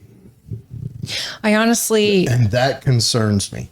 I mean, would I love it to see if, Trump pulled DeSantis in as a VP and then DeSantis had a chance? Because if that was set beforehand, but obviously that's not an option. DeSantis is a guy I really like. Here's what DeSantis has on his side. It's the handling of COVID. Yep, the handling of COVID, the handling of his state. In a couple places on some of the bills. And Trump lives in that state. If he's so terrible, why would he live in Florida? People couldn't get out of New York fast enough, 100%. including Trump. 100%. Now what do they got? Do you think Newsom out of California is going to announce that he's going to run? Or do you think he's going to play the party line, be good Nancy Pelosi's little nephew, and wait until 2028 chance? Newsom has been out in the public too much for me to think he's not going to throw his name in. But is he going to do it now, or is he going to wait? Well, I let's see what happens with Kennedy. That's true. Because if the Democrats are going to destroy Kennedy if they can. If Newsom said he wanted to throw his hat in, would the Democrat Party tell Joe Biden, hey, you need to go out, retire with peace? If I was running the party, absolutely. I would do that in a heartbeat. You have a president and vice president with the lowest approval ratings possible in this time of year. Newsom is a big pull for all of your Silicon Valley giants who donate a lot of money. Crazy. For all of the radicalness. He's a big pull. He'll bring money in for the party. He's the Trump equivalent. I think he's just enough extreme left that Trump is just enough extreme right. No, I think Newsom is... Who would I compare Newsom to? Newsom, I don't think he's destroyed one of the 5th best economies in the world. Oh, yeah. I don't think Newsom is comparable to Trump on any stage. I think Newsom would be more comparable to maybe a Bush W. Okay, I could see that. I could see, he's polished. Except for Bush W. didn't wreck Texas first. No, he did not. Before he ran for president. He did not. I mean, Newsom has destroyed California. Face it, Texas was a wreck before he got in there. Texas was not a congenial place to do business before Bush got in there. So California was a thriving and California was the opposite. So that's why I'm saying kind of Bush, because granted, Bush didn't fix Texas, but Bush kind of got it on the road. Abbott's done a lot for Texas. Texas has highly liberalized its economy. Well, Texas has gotten a lot of California businesses and a lot of California transplants because of Newsom. Let's remember in the 60s, Carroll Shelby left Texas to go to Venice Beach to build racing cars. Yeah. And nowadays it's the exact opposite. It's absolutely the opposite. So I would argue he's more along that. But I don't think he compares to Trump. Where are people gonna get their news on candidates, do you think? Because they can't trust the news. And like you said, nightly news. My parents still watch Fox, I believe, because they just can't stomach the CNN obvious agenda, even though I can't stomach Hannity. I don't even have a television in my house as a television. Mine is all streaming as well. I don't have cable. Every bit of news I get. I mean, I dig for news on podcasts, and I like to get them across the podcast spectrum so I can get a fuller picture. So do I. I mean, and you can go all spectrum. You can go far, far right. You can go midway right. Left. You can go far, far left. The thing is I'm still shocked that there are people who are watching in real time what the Democratic Party is doing and just going, yeah, I could vote for that. No, they don't just go, yeah, they go, yeah. Yeah. They cheered on when the Democrats, when Oh hell, what's the dumbest human being on earth's name? That lady AOC? from LA. No, I don't think she's dumb. I think she's ditzy. Waters. Oh, Maxine. Maxine Waters, dumbest human being on earth. She looks like she's a what was that? One of those characters off the Labyrinth. Anyways, when she comes out and says, and telling her people in her speech that you need to accost people at the gas station and The gasoline station. that is beyond the pale. But her party, and well, the people that supports her party cheered that on because they believed that. They also cheered on rioting in the streets. Yes, and granted, during COVID, the Republicans have cheered on some pretty ridiculous things too. I don't think anything to that level, but they've cheered on some ridiculous things too, where politics have become this all-consuming beast in this country. I mean, I wonder, is this like the French Revolution? Is that what we're looking down? I know the left reminds me of whenever I've read a book about the Maoist revolution. right? The left reminds me of Now the Red there's Guard. violence is not off the table. Yeah. It's get it done, whatever it takes. But are we staring at the French Revolution where we've had such a big split between the Republicans and the monarchists? That's a good question. I mean, we are at a place where Republicans are starting to, I think we feel that fight, the need to fight back. And I think it's kind of a natural instinct that is starting to grow within Republicans to where it's no more, let's just toe the line or at least be free thinkers and live and let live. It's like, wait a minute, we actually have to fight back because. Which leads me into my next question. You who work intimately with this subject, talk to us about this Bud Light and now Target and possibly moving into, I just saw that GMC put out a commercial or someone. And Nike and North End or North Face. Yeah, talk to me about that. Now, haven't been a Bud Light drinker since I was in my 20s. I like my beer to have flavor. So I drink micro brews or Guinness, things like that. So I'm lucky. I got to dodge that bullet and I don't have to feel like I'm questioning my my manhood. Okay, so when all this came out, I mean, this is something that I was saying to earlier is that Republicans don't tend to be boycotters when it comes to, cancel culture. Usually it's the left that has done that. So I think a lot of companies have gotten away with this, political correct pandering to one months a year, minority they change their logo to a black fist or a rainbow or right. And butterflies. Republicans, like I said, live and let live. You do you. We're not big on, boycotts.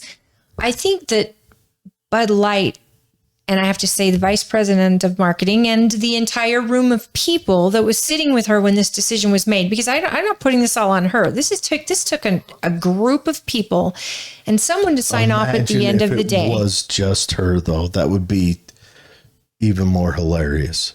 Well, the thing is, and this is and the reason you say I'm intimately involved is because I do bartend and I do purchase order for alcohol and Budweiser and at your job, you're kind of in charge of that is my job. It's not just when you say bartending, it's more than bartending. You kind of manage a whole entertainment type facility, right? Like anything to do with the DABS, so the alcohol at the state level, anything where our license is concerned, all of that. I do the purchasing and the inventory, and so because of that, you have communication. Like you probably have the Bud Light reps. I work so well. Phone. My Bud guy's name is Jay, and he's phenomenal. And how is he doing? Honestly, is he freaking out? Let's just say in the beginning, he's calling up, Miller or someone, Coors, trying to see. Well, he works for General Distributing, which distributes all sorts of so he's not beers. But Bud and Budweiser, Bud Light and Budweiser were the number one selling beer in the country. Now, when this first happened, I was surprised the leadership in my company said, you know what? Our demographic doesn't want Bud Light. So find me something else. Well, our demographic is men age 18 all the way up to 70, whatever. Yeah. Now, I was really impressed because never did I ever think that my general manager would make such a bold decision he stepped like outside that. of the usual management role, which is to support the technocrat class, the laptop class at any cost. And he stepped out and said, and our customer is number one. he said, we're going to support these guys. Yeah. We're not going to see if we can't get a couple of extra Bud Light posters or get a visit from Dylan Mulvaney to wander around our facilities. He said, we're going to support not just our customers, but the tempo of the average customer too. Right. Here's the problem. And this is the thing. My Bud guy, I'm sure like every other salesman that sells Bud or works for General Distributing, they were probably given a response to any customer that was unhappy with the marketing campaign. And they ran with that. And again, they were number one. And I'm sure they thought this would blow over. And when I did tell my Bud person that we are going to not go with Bud Light, but I would like an alternative, never would I want to get rid of General Distributing. That wasn't the plan. In Utah, you actually have to buy from a distributor, so you don't have a choice. You have to buy from legal distributors. But, we have a Formula One sponsor, which is Heineken. I called him. I said, we are going to go with our sponsor because they would prefer that we use them. And so we decided to buy Heineken. Now, what I've learned through all of this was in April. And when this happened, I guess April. Well, you go from being number one in the country. And the one thing I said to many people is you're only number one in the country because of the franchises who chooses to sell your product for you. We are the ones selling it. We are the ones promoting it. You guys might be selling well to the vice president had said, we're trying to get out of that frat boy mentality and sell to a different audience. Well, that's great because the frat boy mentality may be the ones picking up your product at Walmart. But the people going into bars, if that bar did not have Bud Light on tap, do you think they're walking out? No, they'll just have another beer. I can't. I'm an avid beer drinker. I'll walk in there and I'll say, what do you have in IPA? Right. And what do you have in dark or, We are an event venue. Yeah. So when people come to our venue, they're there for the event. The beer is a sugar on top, right? So whatever we're offering, and my Bud guy helped me pick product that I could replace with that may not sell as much as Bud Light, but he gave me other options and he's working with me. Here's the thing. He had nothing to do with this decision. He had no say in this decision. And businesses like ours are multiplying. They're not carrying it. They're not carrying it necessarily because they disagree with the message. Here's what I found bartending to people. I had a big event after this all started and I still had inventory at Bud Light. I sold 2 Bud Lights that night. Both of the gentlemen who purchased the Bud Light got made fun of by everyone behind them. Prior to that, you would sell tons of it. You would sell a Bud Light for everything not Bud Light you'd sell. It was probably like you'd sell. It was my number one seller. 5 Bud Lights, 3 Budweisers, and 2 something else. Well, I got Michelob Ultra, which is a hot commodity. And then we just started carrying Kona Big Wave, which is a pale ale. Budweiser. Yep. And then we have, like for the ladies, a Strawberita or a Pomegranate Press. But we got Heineken and Heineken Silver in place of Bud and Bud Light. But this is what it boils down to. And this is what I've found. Men that like Bud Light like it. And they'll still buy it from Walmart. But in public, they don't buy it because they just don't want to have the conversation. Yeah. It becomes a conversation piece now that it's turned into, now you have to either defend or not defend the Mulvaney decision and the Bud Light. How could they assume for their demographic, that's a lot to think about. It's true. it's so much easier if the beer is on draft. 10 times different decision because you beer can looks pick a like draft beer. and walk around with it. Yeah, I and mean, it you all doesn't- look like ladies with your see-through beer. And I watched in real time 2 men get made fun of by a group of other men And about the Bud Light they chose. That probably chased guys away from buying it that hadn't purchased Absolutely. the beer yet. They bought Michelob Ultra, and there was, I mean, this is something that it has been a marvel to see.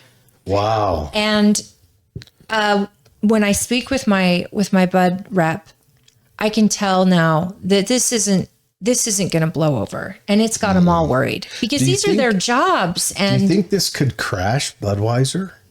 well, I certainly think it could cause layoffs. I think it could cause. I mean, they're down 15 billion right now, going down 25%. And it is now morphed into Target. Lost 9 billion in a week. They lost more than Budweiser did, except they did it in what Budweiser took 5 weeks to lose. They lost more than that in a week. And it's funny, I was in a Target last night. Uh-huh. I am not anybody who gets angry at seeing a rainbow flag, I love people. I love gay people. I'm proud that it's not something they have to hide or that they're in danger. I'm proud to have the very dear friends and family that I have in my life that are gay. And I'm glad that it's not like it used to be, where they had to hide. So when I walk into a Target and I know what June is to the gay community, it's their Pride Month. And I live downtown Salt Lake, and the Pride Parade was one of my favorite things to see. I lived on Main Street when they used to go down Main Street.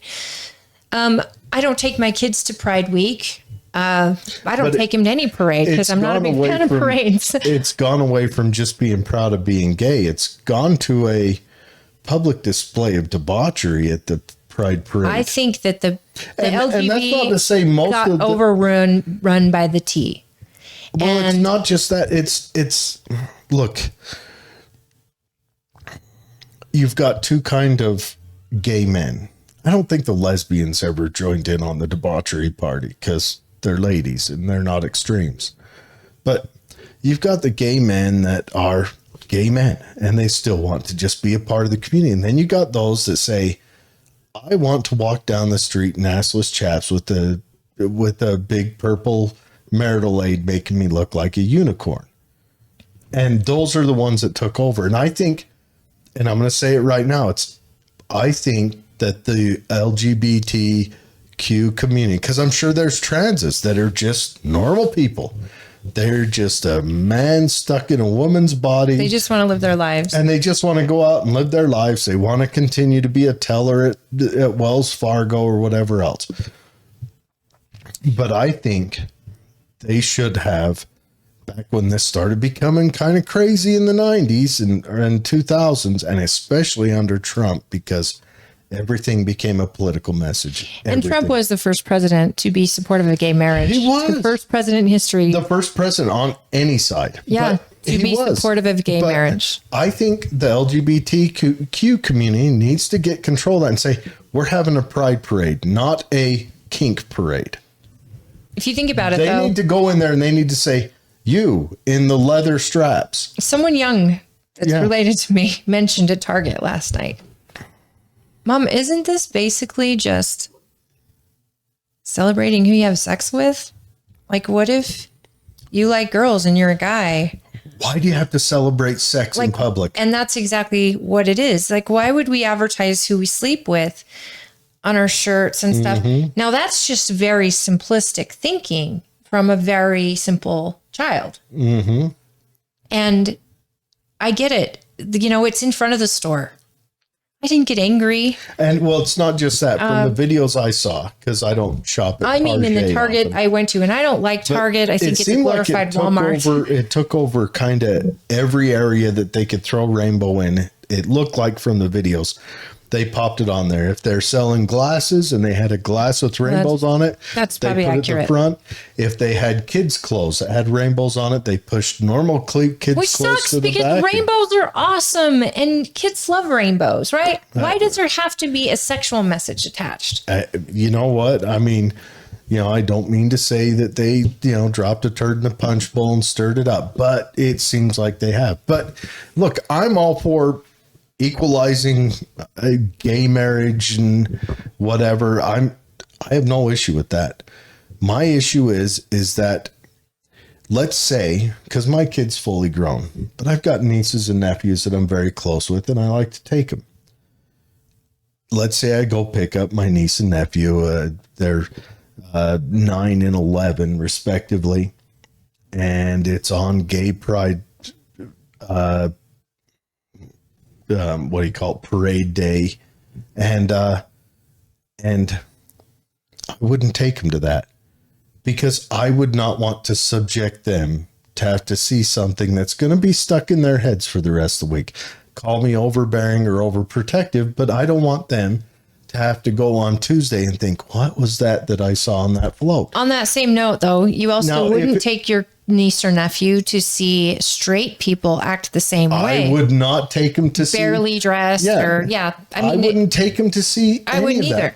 I wouldn't take them to see. I don't want to have the sex conversation with my kid downtown Salt Lake on a Friday. I wouldn't take them to see an Saturday. ultra-violent show. No.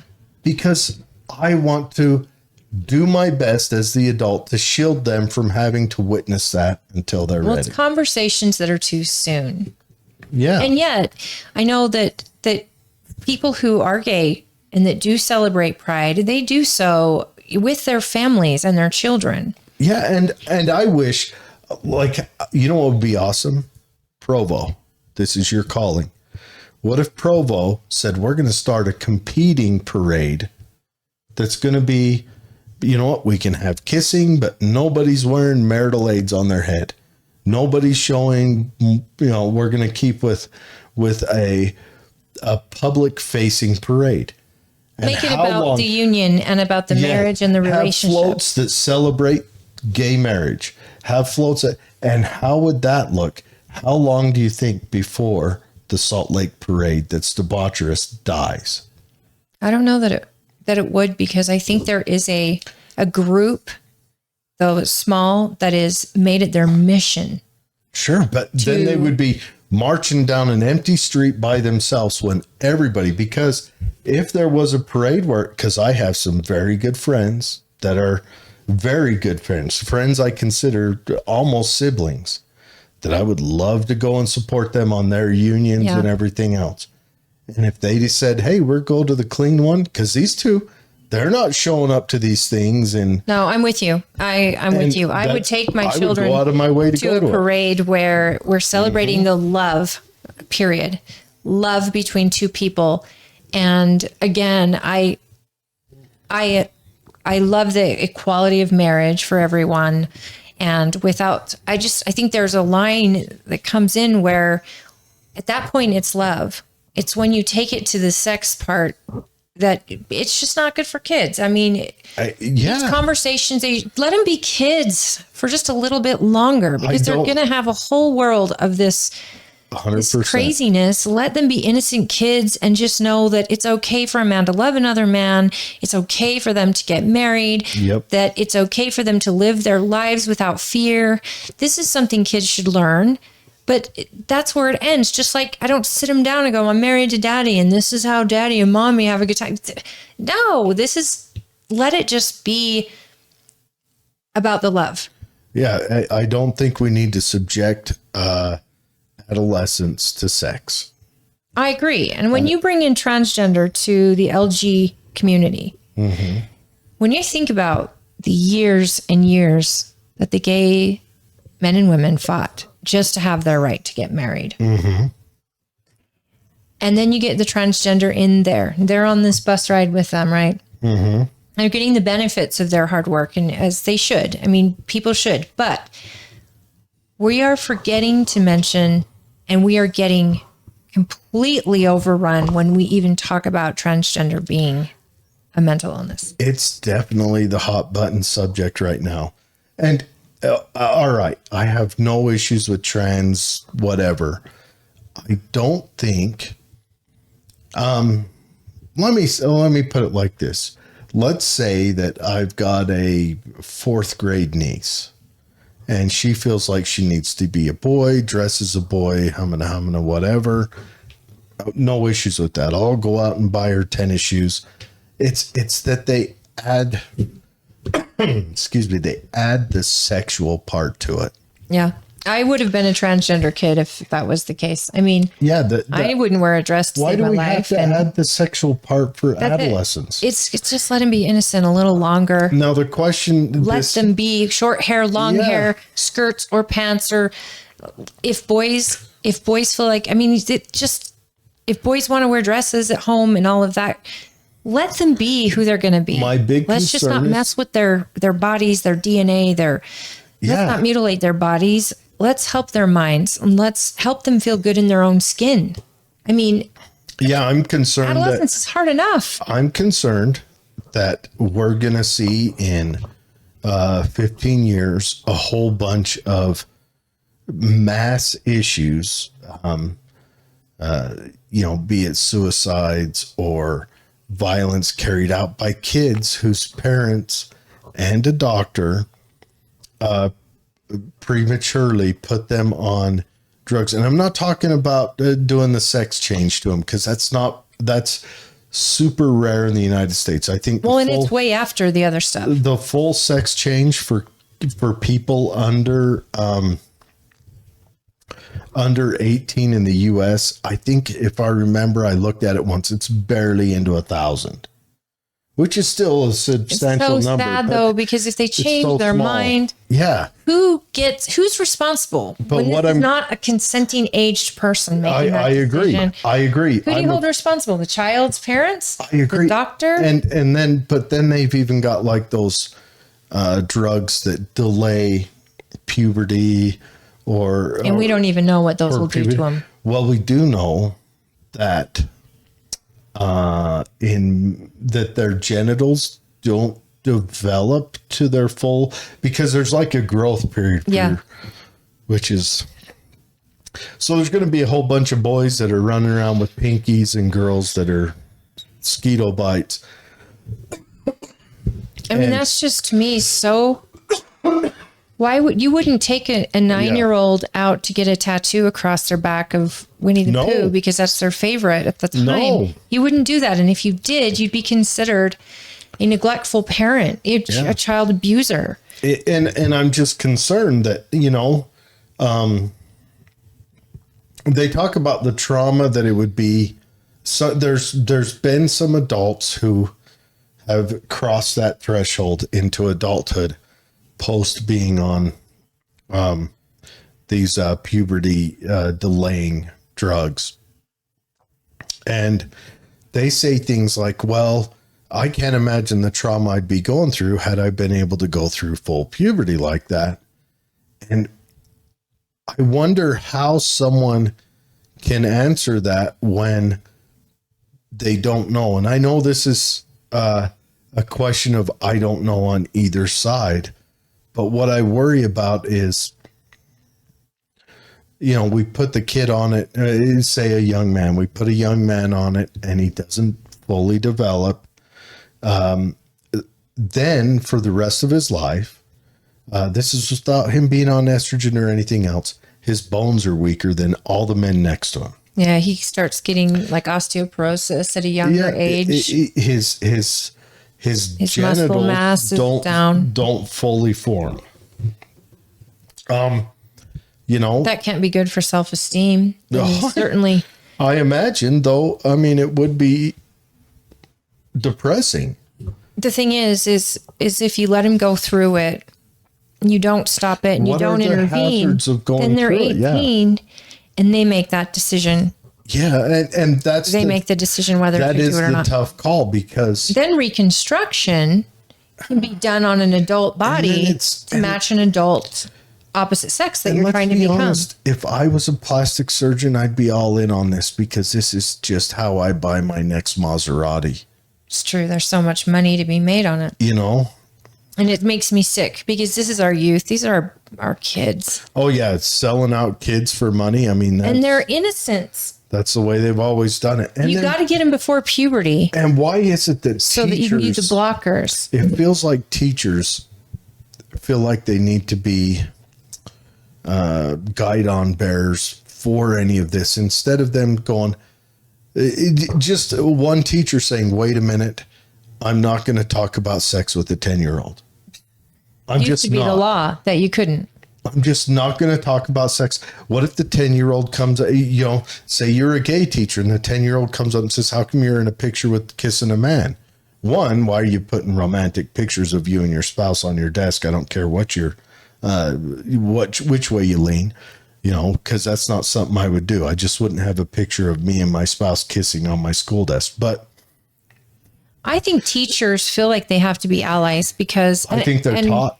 Yeah. They're taught that. They're taught that in these education schools, which are teaching Fierro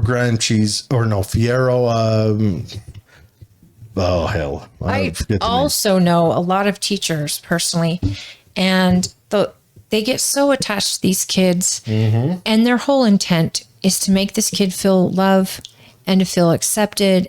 And I don't think it's ever intentional that they're going to say, this isn't right. But here's the thing is there's a line, that there's a point where if my child is suffering and they trust you enough to come to you, I hope you would come to me, and before you rename my child, pack them up a bunch of clothes to wear when they get there to change into, and start changing their pronouns and treating them different. Because, to me, I want to get them help. Mm-hmm. I don't believe God makes mistakes. I just don't. I don't know if God makes mistakes or not. I'm not particularly a religious cat, but I do think that, a child is super confusing, especially in this day and age. Let's say you're in 4th grade and you say, teacher, last night at my baseball game, I hit a home run, and the teacher, oh, good job. And then, Timmy next to you says, teacher, I'm homosexual. And the teacher stands up and claps and instructs the rest of the student body to clap. And let's say little Johnny in the back of the room says, I want to get some attention. How am I going to do it? Well, that's been what the studies are about, is how much of this dysphoria or this change in our kids is because of that, because of the instant gratification they get from the attention and the praise. When we were in school, we had to be good at something to get praise. Yeah, absolutely. I was good at art. I kicked butt on the science fair. During recess, I won the relay race, whatever. But nowadays, the quickest way to get praise is to come out as one of these underserved classes. And it's the opposite of what I think the intention was. The gay men that I know that have been gay their whole lives and were part of the movement, I don't think they want the world to stand up and cheer them on at all. What they want is for the world to just accept them. Well, what I'm worried about, and give them, just equality. What I'm worried about now is that being gay, that the men, or that the young men that are saying they're gay, or bisexual is a big thing now with young men, which is way weird. Yeah, I don't. You and I are the same. Okay.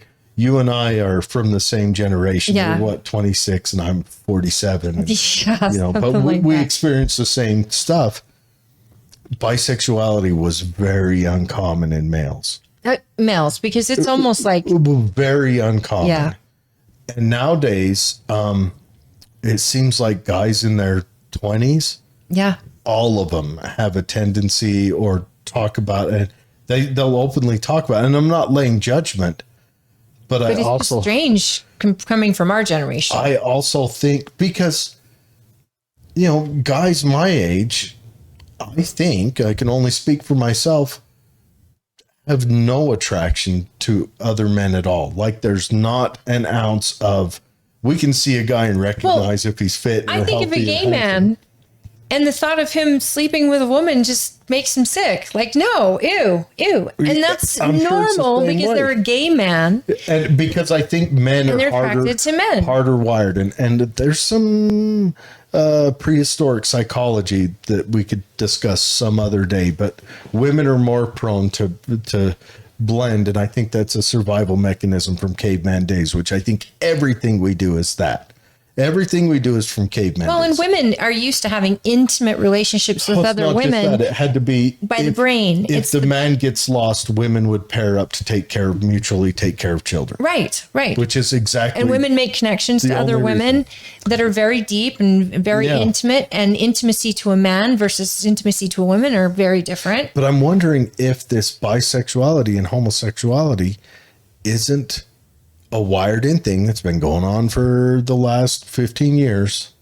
By design. No, I don't think that any of this is designed. And if it is, that's a brilliant design for destroying a culture. But I wonder if it's not where the teachers started about 20 years ago saying, oh, we got to clap for, them coming out. And so boys started saying, okay, I'm going to get a little, I'll say, oh, I like boys too. And then, so to get praise, they'll formulate their sexuality around getting praise. Well, they'll get in that minority class of something that is celebrated. I mean, when you have the number one women celebrated in the world and they're transgender women, I mean, we're backwards. I really hope this call out to you, Thatcher. I really want you to come on and talk to us because I've got my thoughts, but I really want you. I know you won't, but I really want you to come on. Lay it out for the people. You may, Who?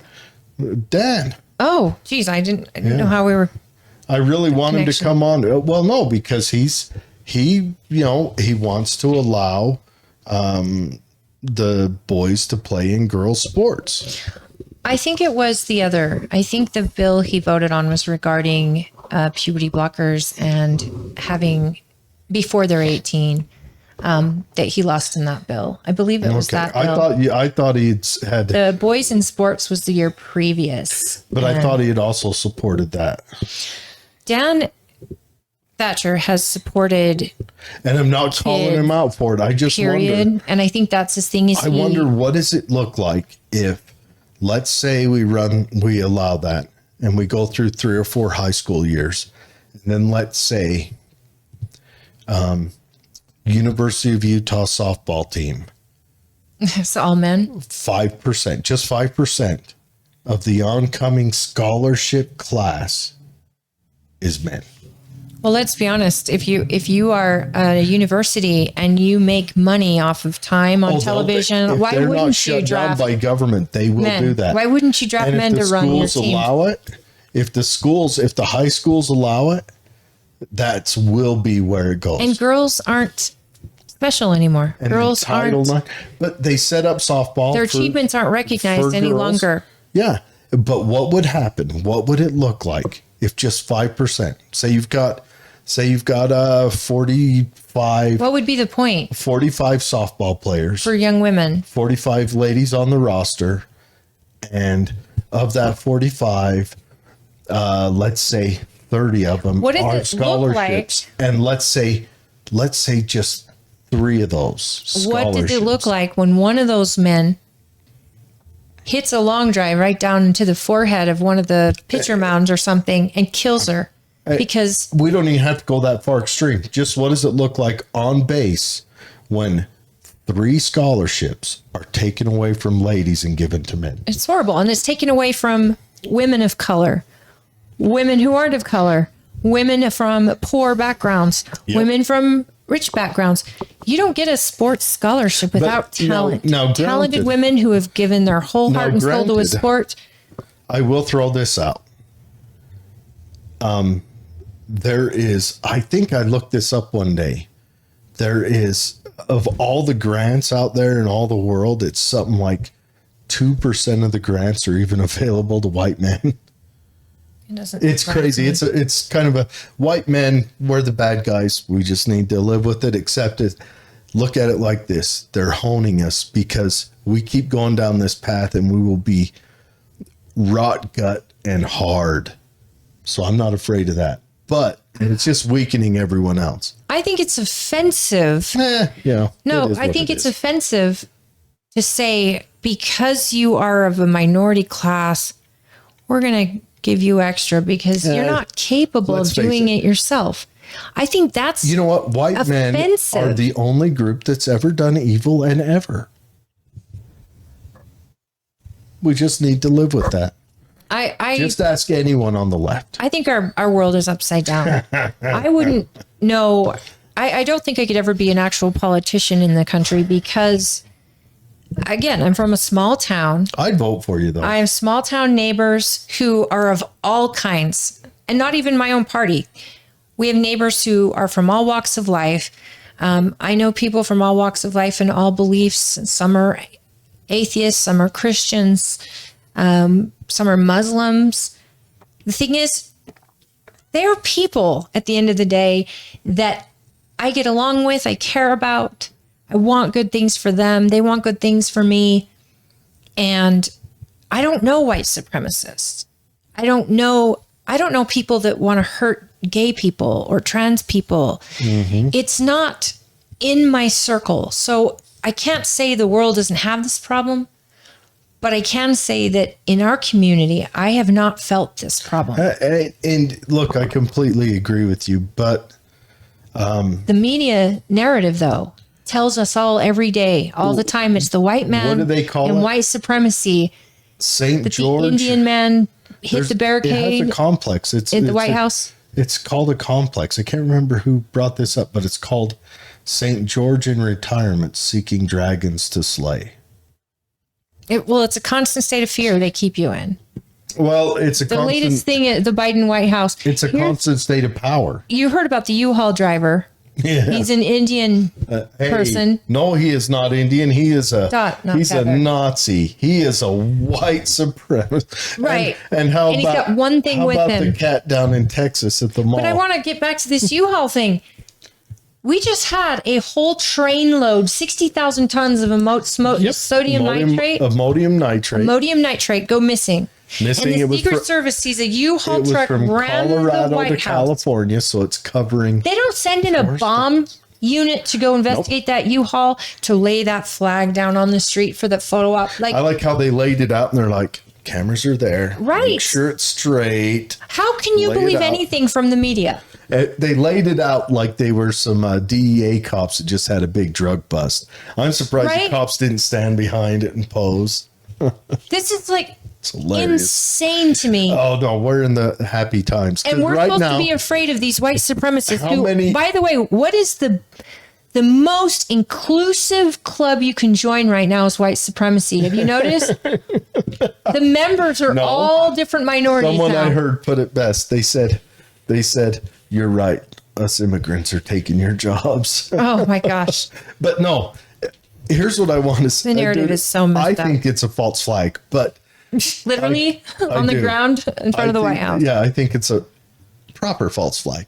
But I think, all the media I've listened to has talked about justifying how non-whites can be white supremacists because of that mall shooting and because of this guy. Right. It doesn't fit their narrative, so they're trying to make it fit. I'm telling you, it is. Because a guy went to a website once.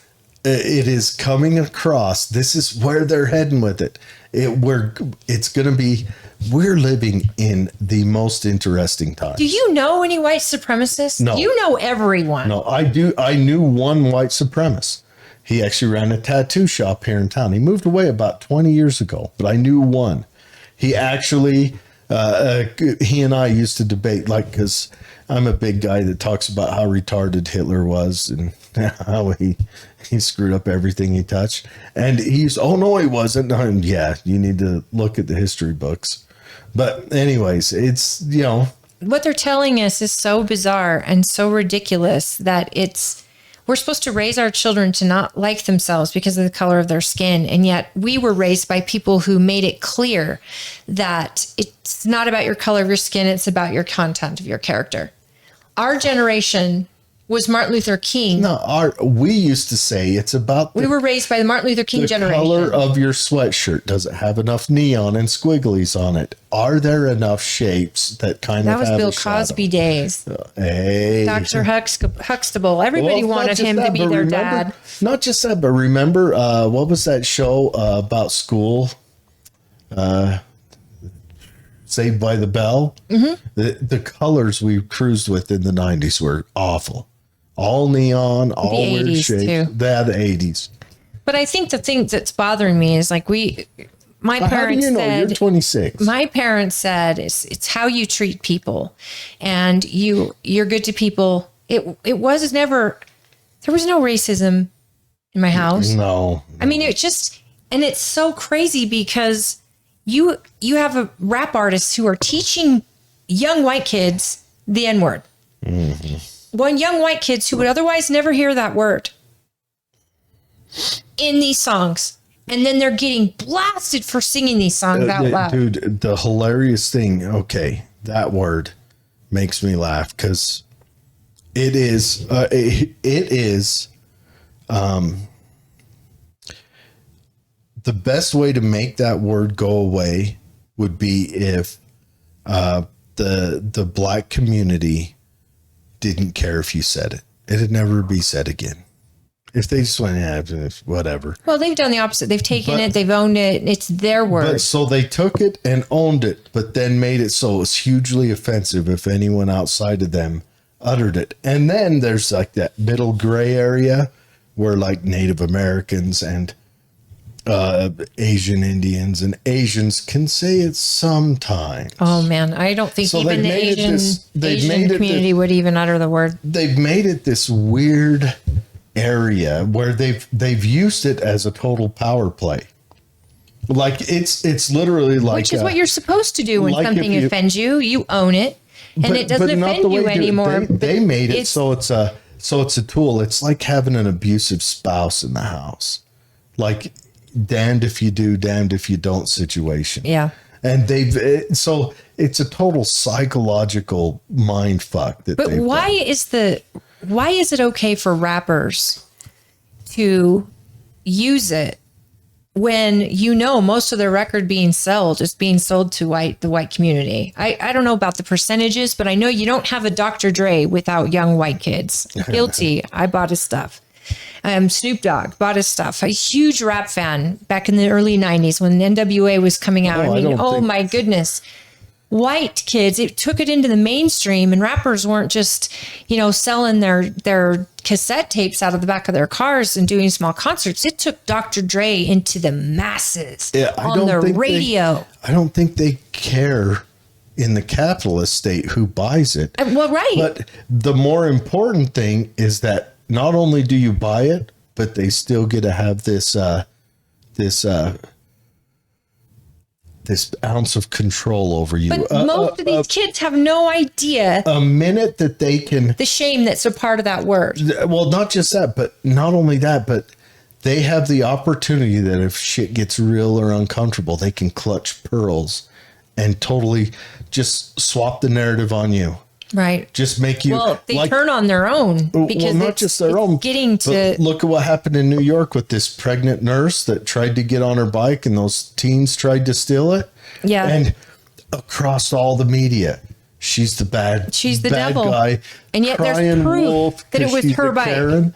And then the proof comes out and they all start backpedaling.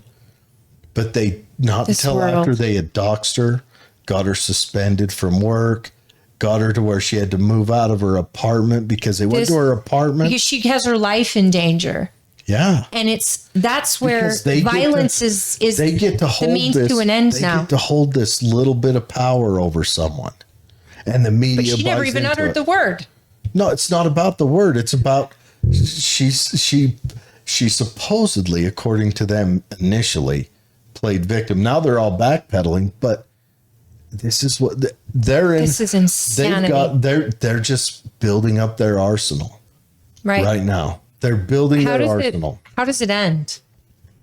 I don't know. How does this hypersensitive how many white generation people, how many white people on C-SPAN do you hear calling for the murder and eradication of any other race right now? I don't know. Because within the last year, there was a black professor calling for the murder and eradication of white people on C-SPAN. I have to say that the abortion thing's become religion to a lot of people. And yet it's our minorities in our country that suffer, that are killed. Yeah. And it hurts my heart It would because be way more than 13% of the population.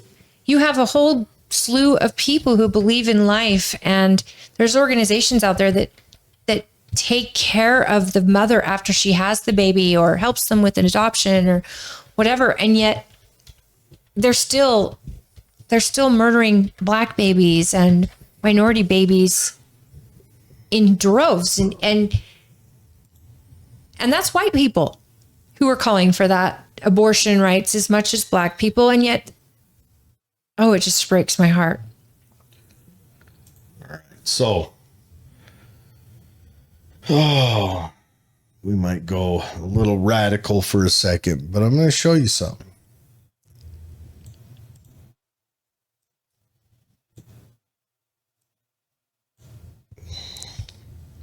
I know. Sorry. Keep talking. Who is is this a representative? Or is this just a town hall meeting? Or is this, it's C-SPAN, so I assume it's a legal, meeting in Congress or? Yeah. All right. So. I want to say a couple of things, and I really don't want you all to miss me before we get ready to go. My wife was here, and she was the president of the Association of Black Psychologists a couple of years ago, and she was responsible for taking about 500 people, including about 300 black psychologists, to Ghana, West Africa, for their national conference. The reason I point that out is because I want to say a couple of things, and I'm going to go out of bounds with what I have to say relative to what we've been talking about.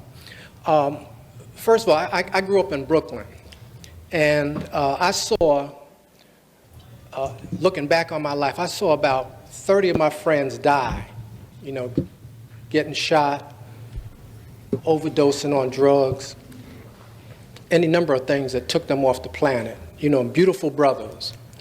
So as I started to become more conscious, I looked around, I started asking this very important question. I think the most important question that I ask myself and that you can ask yourself is why? And I wanted to find out what was going on. So I began to change. I began to examine everything. I don't like to use the word critically, but I started to really check things out. So I went through a very, very serious change. I wonder if I could. Serious change. 2 times. And what my wife and I did, we decided that we were going to drop out from this system. We delivered 2 of our 3 children at home using midwives. She didn't take any medication. We didn't go to a doctor. She talked me into doing that, but it was a beautiful experience for me to be there to help deliver our children. They were born, by the way, 2 years apart on the same day, and our oldest daughter Sorry helped about us this, deliver our guys. children. We also changed we left New York and went to North Carolina, and we, at real land, we're very fortunate, and we built our own house. We worked and we built the house. I'm down against black colleges. I'm going to tell you straight up, because some of the madness that's going on in these schools. But what I want to say is that there are 2 things going on the planet now. One is that when white people came to us and said, we're going to free you, we're going to emancipate you from the plantation, what they did was extended the boundaries of the plantation and made it an international plantation. Made us think that we were free. In addition to that, they made every white person on earth a plantation master or owner. Wow. So there are 2 things in operation. We are in an international prison. It's not just in America. Where is he at? They want to, fraternity you belong to, waste my time trying to figure out why they want to kill us. But I know that's what they want to do. And they want to do it in many different chemical, electrons coming in. They want us to, You're missing all the like stuff they he's killed accusing Malice us of. Green in Detroit, or like they killed Greenwich up in Pittsburgh. I'm one of the If they don't come plantation out owners. right So. and kill us straight, they want to get us to kill ourselves. Now, these are the only 2 operations on the planet. What about the other thing blacks is that killing there's blacks? only one nigger on the planet. I never use that word. This is the first time I've that's polluting the air. Not niggers. We are devise a supporting white world terror domination by your actions, what you buy, which African liberation is one or the other. And if we don't use our time wisely, then we are engaging in a form of subtle suicide. Because as I said earlier, their system is still going on. They still have throw a pause in. So he's talking about how, all this bad stuff is only happening to him. He doesn't recognize that this bad stuff happens to all of us. Yeah. But he feels persecuted. But images on TV that are going on. They're still warehousing our children into special ed, giving them Ritalin. There are no jobs. We fill in the hospitals. So their system is not stopping. That's happening to. And then finally, I want to say predominantly white people. One idea. Here it is. And we're not thinking about a solution to the problem. We're dealing with all these other things, but did he say final solution? No. These are diversions from the solution to the problem. And we have to start to think about a solution to the problem so that these young brothers and sisters who are here now, who are 15, 16, and 17, are not here 25 years later talking about the same problems. The issue is now, that he separated himself from the rest of humanity. That we are going to come up with a solution to the problem. I know it because they have retina scans, they have what they call racial profiling, DNA banks, and they're monitoring our people to try to prevent the one person from coming up with the one idea.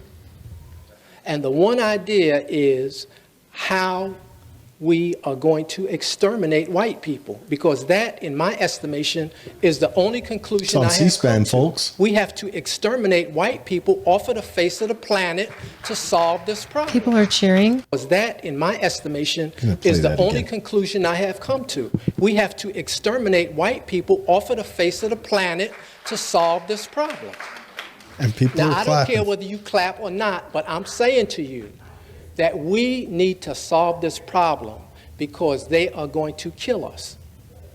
And I will leave on that. So we have to just set up our own system and stop playing and get very serious and not. See, I don't think that's the norm amongst the Black community at all. But I'm also baffled that they want, what's it called when you get paid back? Reparations. And and yet how on earth can a community afford reparations? If I had a for chance one? to get $5 million from everyone else in my neighborhood, boy, that'd be tempting. How would you be divided though from everyone else in your neighborhood? Because they'd move out. Ugly. They would leave that state it'd so fast. destroy it. It'd destroy it. And I'd be sitting on my mountain of money. Dude, if I was in San Francisco and they handed me your money would be worthless in San Francisco. And they said, I know. And they said, we also give you a house for $1, right? I would not buy that house. I would buy a U-Haul. Matter of fact, no, I wouldn't even buy a U-Haul because I got $5 million. I'd leave everything I had there and I'd move anywhere else because I know that place. Make sure the check clears first. That place would be Road Warrior beyond Thunderdome. Absolutely. And money would be worth nothing. There. If everyone's a millionaire in San Francisco, it's worth nothing. But in Tennessee or in Florida, or better yet, I'd move somewhere in Mexico where it'd take a while for that stuff to touch me. It'd be worth a lot. The thing is, how do you prove who gets it? I would go to Mexico and buy the country. It was $5 million. Well, El Chapo gave the president $100 million to keep him quiet. I'd still have 50 cents left over. My whole thing is, Jared, look at it. No, you're right. You're completely right. How do you prove who gets it? I mean, look at the history and the lineage of most of us people. And plus, back in the olden days when there were plantations and there were Black slave owners, some of the biggest slave owners were Black. The first legal slave owner on the North American continent was Black. And first legal slave owner. This to me goes to show you can't give. How do you punish people for something they had nothing to do with and reward people for something they had nothing to do with? That's what equity means to people nowadays. And that will destroy our nation just financially. How does the city pay that? And who determines the amount? And what are they putting? Why is it 5 million? Why isn't it 500 million? Why isn't it 5,000? It's just pandering from. It is absolutely pandering. It's pandering from the laptop class. There, they have destroyed San Francisco because every law they've written that's come down on Main Street, San Francisco, and destroyed it, they don't have to touch because they live in the hills. Right. And it's the same thing. It's going to happen everywhere. It's going to happen until the laptop class becomes good stewards of society. Like the industrialists had to learn in the late 1800s to become good stewards of the society. The laptop class now has to learn that. And then after the laptop class is done, I think probably starting around, 2080, whenever, a new class is going to be born. A new ultra wealthy is going to be born. Once that this technological industrial revolution has filtered through all of society and everyone has access to AI it. have wiped us off the planet by then? Who knows? Maybe We're back to being sticks and rock cave dwellers. Maybe we'll all just have AI, spouses and robot and stuff. I don't know. It's insane that we have to look. I didn't get to choose the situation I was born in. Nobody did. What? Nobody but did. According to him, we're all plantation owners, and I don't remember the meeting where they instructed me on what we're doing, but according to him, there was a big meeting, and we all got in on it. Yeah, he's wackadoodle. Oh, that guy's out there. My point is they allowed that on C-SPAN. You know what? I'm okay with him being cuckoo because there's guys that stand down on the corner with the sign. He's that they're Hitler, wearing. just with braids. They're wearing a sign over their shoulders that says the end is nigh, and they're on a soapbox and saying repent. He's the same thing. But no, he's Hitler. I have a hard time with C-SPAN allowing that voice up there. I have a hard time with whatever function he was at allowing that stuff to be said. And nobody stopped him either. No argument about it. And that was done I think years ago. Yeah, it looked like it was and pretty it's been pretty quiet about it. But it's been since Hurricane Katrina. Because I saw that was mentioned in there. So have you heard about that before? No. And that's the thing. But I do see on the media all the time about how the white man is keeping the minority down. The media is fine with that message. The media is fine with violent messages unless it's January 6th. But the riots during COVID was okay.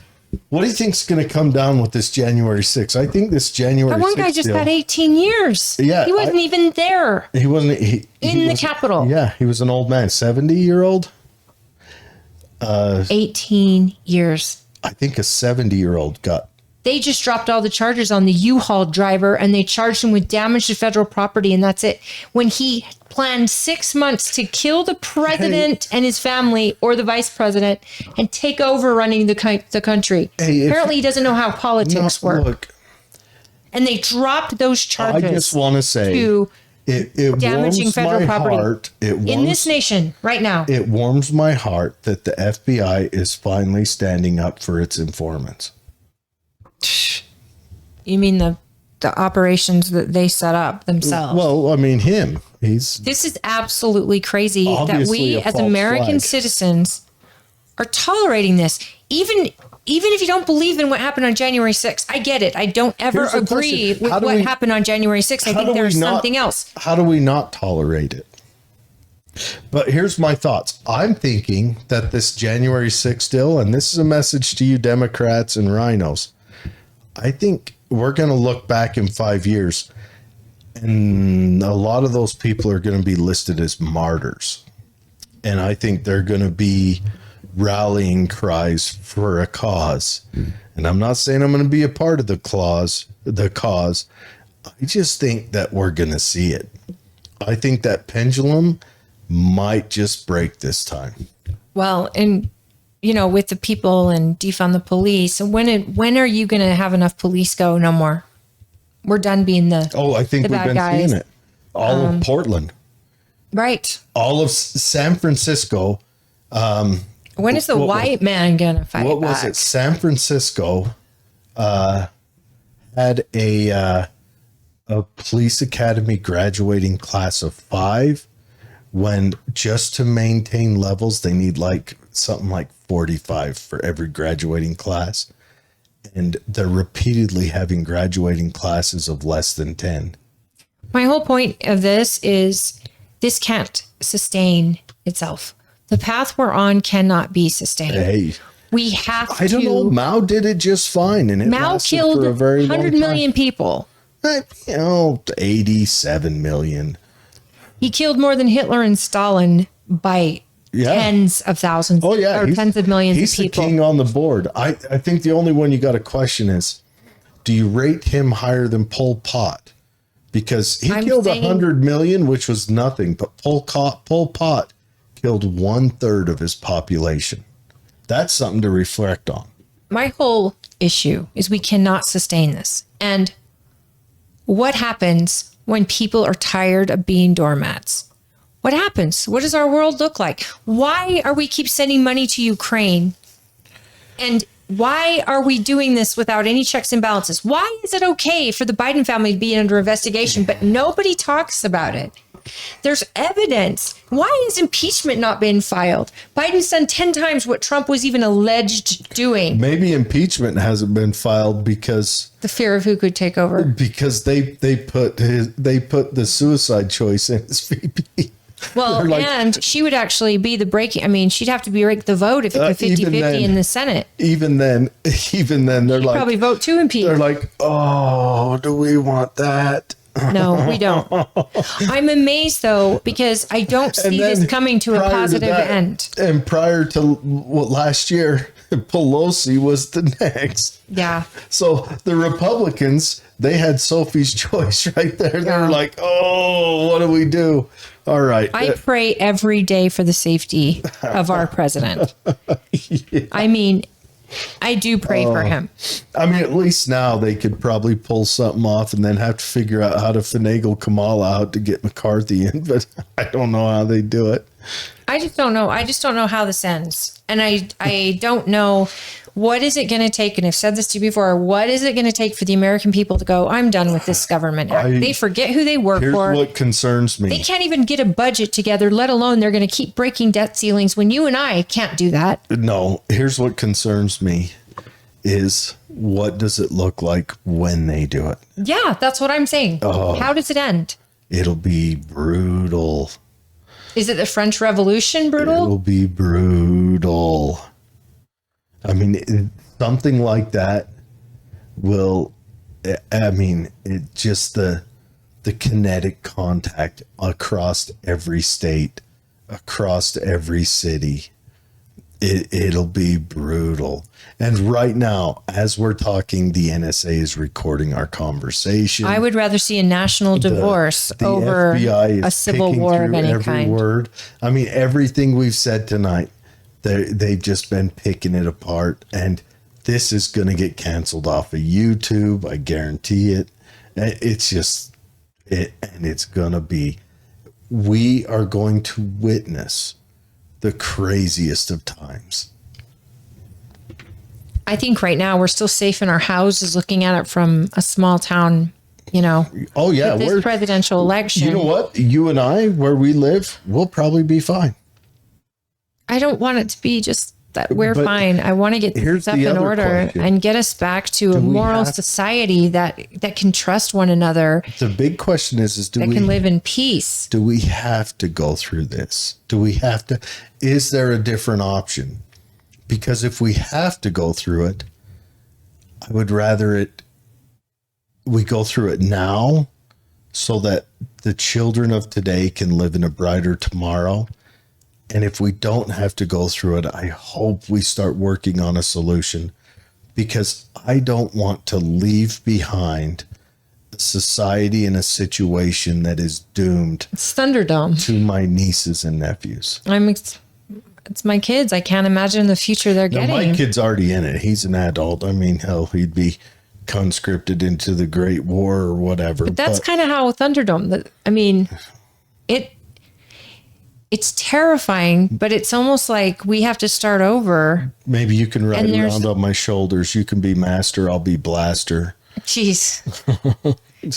I mean, you think about it, the insanity that our kids, the world they're living, I can't even imagine being a kid in this world. I do understand where teachers are coming from, where they want to take care of that kid who's terrified. Or why kids are just seem to be slipping through the cracks. But it's a circle. It's a yin and yang. Like, this kid's terrified because he's doesn't feel welcome and doesn't feel fitting in. But then here, I'm going to comfort you. But over here, I'm also going to tell you don't fit in and that you're special if you don't fit in. Dude. It's this terrible, vicious cycle that we've got to get out of. Oh, this is gonna go. I wonder, and you know what? Here's the fact, the blatant fact. Oh, right now the world's already staring at a big sea change just because the U.S. is changing its naval policy. I mean, it's going to change the world by itself. But if the U.S. falls, the world collapses with it. China goes up high, though. No, China's done. China's got 10 years. They're done. I don't know. China, India, Russia. The one child, India, maybe. The one child policy. I thought that's been done for a while. Sure, but the damage was done. They lost a whole generation. China has retirement policies too. China's done. China has no chance. They just came out, the last 2 weeks in a row came out and said, oh, well, we overreported our demographics. Yeah, I saw that. China's done. China's history. Wow. China is done. They don't stand a chance. That one child policy was a chisel and a mallet that wrote China on a headstone. And it makes me so sad because the people of China are good people. The culture of Chinese culture is so good, family oriented. Now they have a chance. Well, taking care of their elderly and serving. I mean, that's that traditionalism. Their family. But then again, they're also they also follow what is it, Taoism and the justice styled kind of religion, which dooms them anyway. China doesn't put up with this chaos we're in as far as the LGBTQ. Here's the question. When China put out those laws, did they put out those laws because most of their entertainment comes from us? Or did they put out their laws because the one-child policy caused to have a demographic shift where they've got way more males than females, so they had to try to look masculine on the world stage? I don't know. I think their culture is... the Chinese culture is so disciplined. And a lot of it has to do with government, but a lot of it has to do with just culture. Well, the culture's disciplined if you grow up in a concentration camp. I mean, you learn when to ask for more porridge. Japanese are the same. So are Koreans. There is a culture there that is very Japanese and Koreans are not the same. No, I don't mean... You don't get anime and K-pop out of China. No, I don't mean anything political. I'm just saying the family dynamic. Well, yeah, the culture, the ancestry, the respect. They're all of those Asian countries are honor societies, where we are shame society. Yeah, they're honor societies, but the issue with that is they have to have an ultimate government in control to function, and we can be individuals and function. The downside with the ultimate government control to function is, every once in a while great things come out of it, but most of the time it just sits on a treadmill and floats. Where these individual societies, we invent internal combustion engines and flight and automobiles. Yeah. You see what I'm saying? Innovation comes from a mind that is free. They practice legalism where everything comes down from the dear leader and the dear society. But they're disciplined in school and they're disciplined in education. Sure, but they're a young country. We at one time had that discipline when we were young and hungry. Yeah. Nowadays, all of us want to be, because that young and hungry is gone. The innovation in the United States is drowning underneath regulations and government pilfering it, or regulations that stop you from even competing with the people who are already up there. Well, they closed the door behind them. They drug that ladder up. And it's sad because, in a world like it is now, Right now, the United States has created more people out of the poverty class. Now we've got more middle class. We've got more upper middle class. Capitalism has done that. But I mean, over the last 40 years, they say that we've gotten rid of the middle class. Well, that's true. But the way the press says it is to say there's more poor people when that's just not true. Our middle class has moved to upper middle class. We've had people be more successful. We've also had a hollow out period, but regulations and taxes have done the hollowing out. But China, you also only see what China wants you to see. That's so true. You don't know what's happening there. Because the only people who's allowed to innovate are people connected to the party. The only people allowed to own a business are people connected to the party. The regular schmo, they're not allowed to. And China has huge orphanages, and they're much sadder than any of ours. What happens to their elderly generation on that one-child policy when that child is perhaps gone? I mean, that's going to be a lot of the birth rate drop. They have a retirement system like ours. They have a government-sponsored retirement system. The issue is going to be when they have that mass retirement.